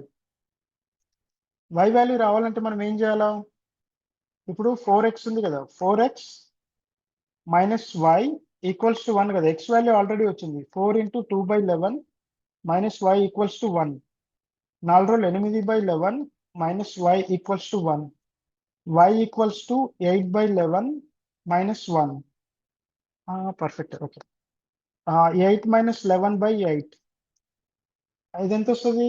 -3 కదా, -3/11 y ఈక్వల్స్. y వాల్యూ వచ్చిందా రాలేదా? ఇక్కడ వరకు డౌట్ ఉందా ఎవరికైనా? No. ఓకే. ఇప్పుడు yx వాల్యూ వచ్చినప్పుడు u వాల్యూ ఫైండ్ అవుట్ చేయడం డిఫికల్టా? పుట్ ఇట్ u వాల్యూలో పుట్ చేయండి. 6 × x వాల్యూ ఎంత వచ్చింది మనకి? 2/11. And what did we get? y value -3/11 whole square. 12/11 plus 12/11 కదా ఇది 12. ఇదెంత? 9/121. ఓకే. దీనికి కింద ఏమొస్తుంది? 121 అనుకోండి. దీని క్యాల్కులేషన్స్ లెట్ మీ చెక్.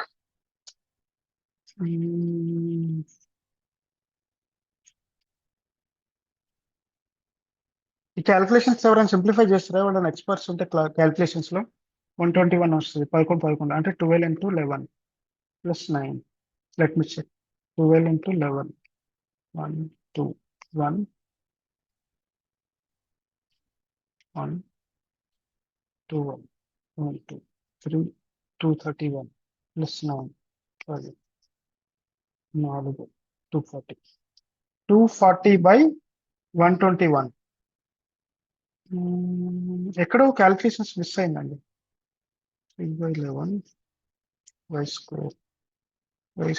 అంటే 9/121. బట్ ప్రాసెస్ అయితే ఇది 121 అంటే మేబీ అంటే మనకి దీనికి 11th పోయే ఛాన్స్ ఉంటుంది. 11లో అంటే ఇది వస్తుందేమో ఆన్సర్. బట్ ఏంటంటే ఈ క్యాల్కులేషన్స్ నాకు ఎప్పుడు ఇదే ప్రాబ్లం వస్తుంది. ఇది process of doing the question. ఇట్లా చేసేసి XY వాల్యూ ఫైండ్ అవుట్ చేసేసి దీంట్లో సబ్స్టిట్యూట్ చేస్తే u వాల్యూ వస్తుంది. నేను ఒకసారి చెక్ చేస్తాను ఎందుకు మిస్ అయింది. చెప్పండి మేడం. మేడం చెప్పండి. అక్కడ 1 ఒకటి యాడ్. ఎక్కడ క్యాల్కులేషన్స్ మిస్ అయిందా? -3/11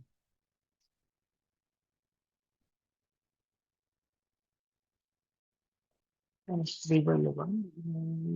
ఓకే. ఇది ఒకసారి నేను క్యాల్కులేషన్ చేసేసి మీకు గ్రూప్ లో పెడతాను. నేను జస్ట్ ఇదైతే దీనికి ఇది ఆన్సర్ వస్తుంది. But calculations miss. ఇది ఏంటంటే మనకి హ్యూమన్ ఎర్రర్ ఇది. బట్ ప్రాసెస్ అర్థమైంది కదా ఎట్లా చేయాలను. అర్థం. ఓకేనా? పర్ఫెక్ట్. ఈ క్వశ్చన్స్ మీకు ఆల్రెడీ చేయించిన గుర్తుందా? ఇంటిగ్రేషన్ ఆఫ్ నేను ఫాస్ట్గా చేసేస్తా. ఆల్రెడీ చెప్పినా కాబట్టి చేస్తున్నా. ఇది మన క్యాలిక్యులేషన్ సింప్లిఫికేషన్ కోసం ఎట్లా రాసుకుంటాయంటే x+5 - 2/x+5 dx ఇట్లా రాసుకుంటే మీకు ఎవరైనా ప్రాబ్లం ఉందా? x+5 - 2 దీన్ని ఎట్లా రాసుకోవచ్చు? x+3నే కదా. నేను ఎందుకు నా డినామినేటర్ క్యాన్సిల్ చేయడానికి ఇది రాసుకున్నా. x+5/x+5 - 2/x+5 dx. ఇప్పుడు ఇది క్యాన్సిల్ చేసేయండి. ఇది పోతుంది కదా.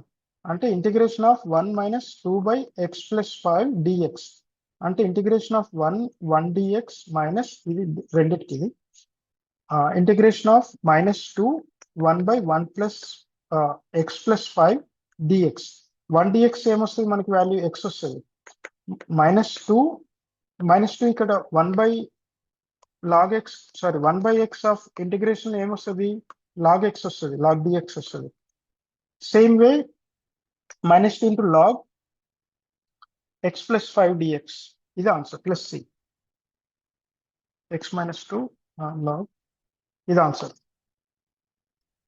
ఇది ఆల్రెడీ చెప్పినా కాబట్టి ఫాస్ట్గా చెప్పిన. ఎవరికైనా డౌట్ ఉందా? స్లోగా చెప్పనా? మళ్ళీ ఒకసారి క్యాల్కులేషన్ అని మీరు చెప్తే కదా నాకు తెలుస్తుంది. ఇది ఆల్రెడీ చెప్పినా నేను క్వశ్చన్ ఒక్క రెస్పాండ్ దాన్ని బేస్ చేసుకొని మళ్ళీ చెప్పాలా లేకపోతే ఇంకో క్వశ్చన్కి వెళ్ళాలన్నా చెప్తా. Can I get 1 response from next వెళ్ళండి సార్, కాకుండా మేము తర్వాత చూస్తాం. ఓకే ఇది మీకు డౌట్ ఉందంటే నేను ఇంకోసారి ఎక్స్ప్లెయిన్ చేస్తాను. అంటే మీకు అర్థం కాలేదంటే దీనికి సింపుల్ అండి అది. అంటే ఛాలెంజింగ్ టాస్క్ ఏం కాదు అది.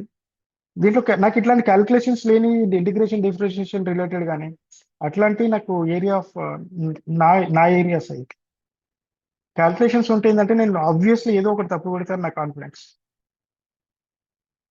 Integration of x+3 x+5 dx ఏంటంటే ఇప్పుడు x+5 ఏంటంటే నాకు కొంచెం ట్రబుల్ చేస్తుంది.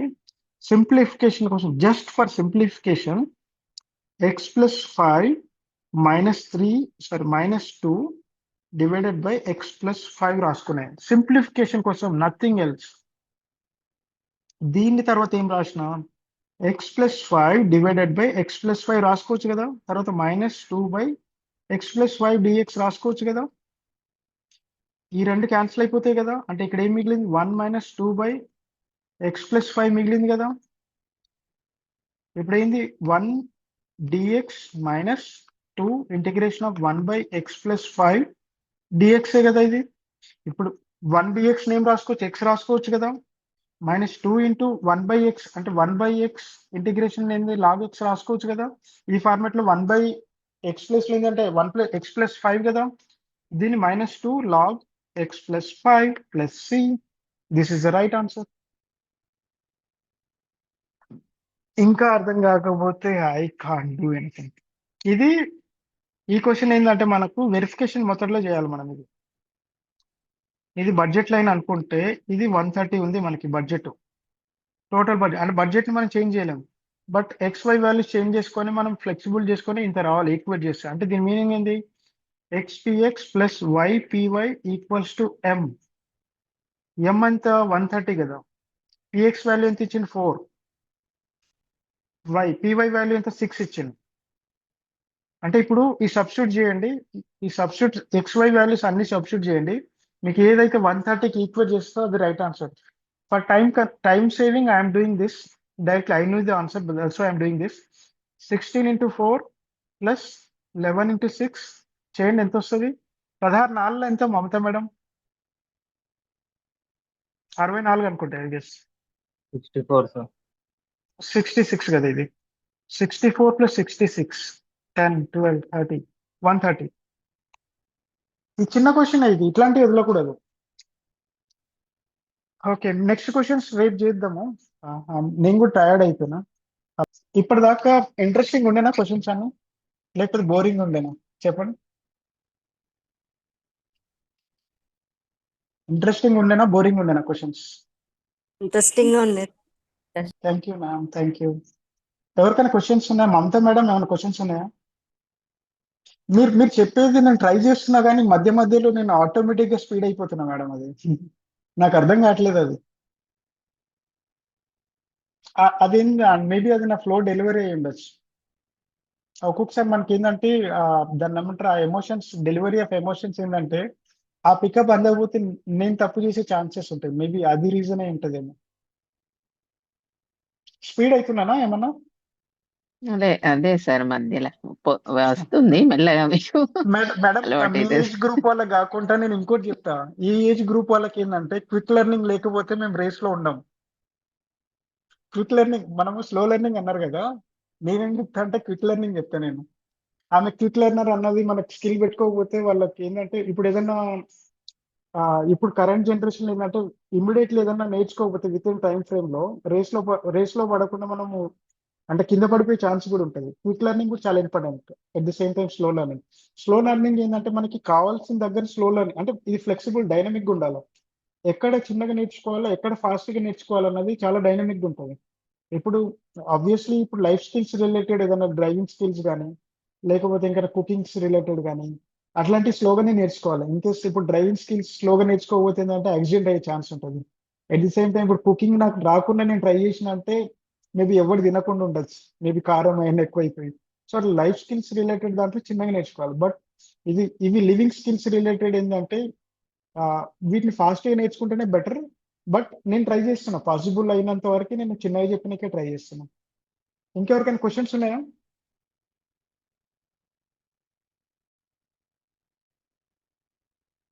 ఇంకెవరికైనా క్వశ్చన్స్ ఉన్నాయా? పేపర్ నేను అంటే పర్లేదు బాగానే హ్యాండిల్ చేస్తున్నానా పేపర్ 1 కూడా? ట్రిక్స్ బాగానే బాగా సార్. చెప్తున్నారు సార్. ట్రిక్స్ బాగా చెప్తున్నారు. మీరు అసలు మీలాగా మేము ఆలోచించడం కొంచెం టైం పడుతుంది. Okay ma'am. బట్ అది ట్రైనింగ్ లో వచ్చేస్తుంది. ఎందుకంటే అదే ప్రాక్టీస్ లో వస్తుంది. మీరు తొందర అబ్జర్వ్ చేస్తున్నారు, తొందర అది చూడగలుగుతున్నాను. మేము చూడడానికి టైం తీసుకుంటది. అది మేడం ఇక్కడ ఏం ఏంటిది మేడం ఏం కాదు, అది మీరు 4-5 పేపర్లు చేస్తూ ఉంటే మనకి ఆటోమేటిక్ గా అది వస్తూ ఉంటది. అది చేస్తూ ఉంటే అదేంటంటే మనకి ఇప్పుడు ఇంకోటి చెప్తాం మేడం, ఏంటంటే మనం క్రికెట్ చూస్తే మనకి గేమ్ రాదు, పోయి గ్రౌండ్ లో ఆడితేనే గేమ్ వస్తుంది. ఎట్ ది సేమ్ టైం మనం ఏంటంటే పేపర్ చేస్తేనే మనకి ఆ పేపర్ని ఎట్లా చేయాలని తెలుస్తుంది. మనం ఆ పేపర్ చూడకుండా మనం సబ్జెక్ట్ నేర్చుకుంటూ కూర్చుంటాం అంటే మనం పేపర్ చేయడం రాదు. ఇంకెవరికైనా క్వశ్చన్స్ ఉన్నాయా? సార్ పేపర్ 1 లో టర్మినాలజీ ఎలా సార్? అంటే ఆ కొంచెం టర్మినాలజీ అంటే ఇప్పుడు మనం ఇప్పుడు క్వశ్చన్ పేపర్ చేసినాం కదా, ఇక్కడ ఒక్క క్వశ్చన్ పేపర్ కాకుండా ఇప్పుడు ఒక 10-15 క్వశ్చన్ పేపర్ చేసినాం అంటే ఆటోమేటిక్గా ఆ టర్మినాలజీ మనకు అడాప్ట్ అవుతుంది. ఇప్పుడు ఈ రోజు మనము కమ్యూనికేషన్స్ లో కొన్ని టర్మినాలజీ చూసినాము. సేమ్ ఆ Yes, sir. టర్మినాలజీ ఆ 5 మనం నోట్ చేసుకోవాలా, ఇంకో పేపర్ లో ఇంకో 5 టర్మినాలజీ వస్తాయి. అట్లా మనం అక్యుములేట్ చేసేస్తే లాంగ్ రన్ లో మనకి ఎక్కువ టర్మినాలజీ నేర్చుకునే ఛాన్స్ ఉంటుంది. బట్ మనకి దానికి సపరేట్ గా బుక్స్ అట్లాంటి చదవడానికి ఏం లేదు. Thank you, sir. Perfect, okay. ఇంకెవరికైనా క్వశ్చన్స్ ఉన్నాయా? ఎందుకంటే ఈసారి నేను చెప్తున్నా సీరియస్ గా రాయండి జూన్ లో అందరికి. ఎందుకంటే నేను అట్లీస్ట్ ఒక 3 to 4 పేపర్స్ నేను మీరు రెడీగా ఉంటే I will discuss at least 3 to 4 question papers. ఎందుకంటే అట్లీస్ట్ నేను ఏంటంటే మినిమం 25 క్వశ్చన్ చేస్తే మనకి ఎగ్జామ్ లోపు అట్లీస్ట్ ఒక 4 క్వశ్చన్స్ పేపర్ మనం సాల్వ్ చేసే ఛాన్స్ ఉంటుంది.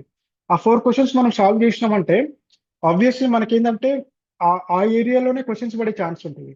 ఇప్పుడు ఒక్క క్వశ్చన్ పేపర్ నేను డీల్ చేసిన అంటే ఇట్స్ 150 క్వశ్చన్స్. దాని మల్టిప్లికేషన్ ఎంత ఉంటుంది అంటే ఒక్కొక్క క్వశ్చన్స్ లో 4 కాన్సెప్ట్స్ ఉంటాయి. అంటే అంటే ఇప్పుడు 100 into 150 into 4 5 అంటే ఇట్ విల్ గెట్ 200 పైన టాపిక్స్ కవర్ అయ్యే ఛాన్స్ ఉంటుంది. 2000 టాపిక్స్ కవర్ అయ్యే ఛాన్స్ ఉంటుంది. ఐ మీన్ కరెక్టా కాదా? ఒక్కొక్క క్వశ్చన్స్ అట్లీస్ట్ 4 కాన్సెప్ట్స్ ఇన్వాల్వ్ అయి ఉంటాయి. సో మనము మీరు అందరు రెడీగా అండి. నేను ఏంటంటే టఫెస్ట్ పేపర్స్ ఉన్నాయి అన్ని తీసుకుంటా. జూన్ పేపర్ తీసుకుంటా, ఇంకోటి 2023 జూన్ పేపర్ ఉంది కదా అది కూడా సాల్వ్ చేస్తా. 2 ఈజీ పేపర్స్ సాల్వ్ చేస్తాం. వీటికి అన్నిటికీ అక్యుములేట్ చేస్తే ఏంటంటే ఒక 4 పేపర్స్ మనము ఎవ్రీడే ఒక 3 hours డెడికేట్ చేసి 2 hours డెడికేట్ చేస్తే మనకి జూన్ అటెంప్ట్ లోపు ముందు క్లియర్ అవుతుంది. సో ఏంటంటే మనకి ఇట్లా డిస్కషన్ చేయడం వల్ల ఏంటంటే అందరికి బెటర్ ఆఫ్ అవుతుంది. మీరు ఒకవేళ రెడీగా ఉన్నారంటే నేను అట్లీస్ట్ ఎవ్రీడే 25 క్వశ్చన్స్ చేస్తాను. బట్ మీ 25 క్వశ్చన్స్ నన్ను చేయనీయకుండా స్లో చేసించాలంటే ఒక పేపరు 2 పేపర్లకి మనం ఆగిపోయే ఛాన్స్ ఉంటుంది. బట్ యువర్ చాయిస్, ఏం చేద్దామంటారు? సార్ ఈ మ్యాథ్స్ ఎక్కువ ప్రాక్టీస్ చేయించండి. కొంచెం మ్యాథ్స్, Okay. ఎకనామిక్స్ అది కొంచెం మాకు ఎక్కువ లేదు కదా ప్రాక్టీస్. థియరీ పార్ట్ అంటే చదువుకోగలుగుతాం, ఇది మ్యాథ్స్ ఓకే అంటే కొంచెం దానికి అయితే మనం ఆ 4 పేపర్స్ లో ఉన్న మ్యాథ్స్ అన్ని డిస్కస్ చేద్దాం. ఫస్ట్ ప్రియారిటీ మనం మ్యాథ్స్ కి ఇద్దాము. తర్వాత ప్రియారిటీస్ ఏదంటే ఏదైనా కాన్సెప్చువల్ క్వశ్చన్స్ కి ఇద్దాము. లాస్ట్ కి ఫ్యాక్చువల్ బేస్డ్ క్వశ్చన్స్ కి ఇద్దాము. అట్లా చేస్తే ఏంటంటే మనకి ఈజీగా ఉంటుంది. ఎందుకంటే ఫస్ట్ 2 మనకు చాలా ఇంపార్టెంట్. ఫ్యాక్చువల్స్ ఏంది ఇప్పుడు మీరు ఆ ఇయర్ కానీ లేకపోతే దాని రిలేటెడ్ కానీ మీరు ఏదైనా చదువుకున్నా వస్తుంది. బట్ ఇది మల్టిప్లేయర్ ఎఫెక్ట్ ఎట్లా వచ్చింది, ఇన్కమ్ ఎట్లా ఇంక్రీజ్ అయింది, ఇన్వెస్ట్మెంట్ పెడితే ఇంత తక్కువ ఇన్వెస్ట్మెంట్ కి ఇంత ఎక్కువ మనకి ఇన్కమ్ ఎట్లా జనరేట్ అయింది, ఇట్లాంటి కన్సెప్చువల్ బేస్ కానీ అప్లికేషన్స్ బేస్ ఏంటంటే ప్రాబబ్లీ మనకి ఎవరైనా టీచ్ చేస్తే కానీ మనం డైరెక్ట్లీ నేర్చుకోలేము అది. Any questions?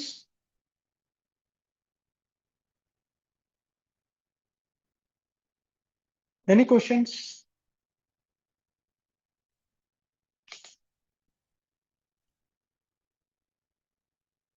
క్లోజ్ చేసేనా మీటింగ్ క్లోజ్ చేయనా? Okay, bye bye. We'll meet in the next class. Thank you to all. Thank you for all.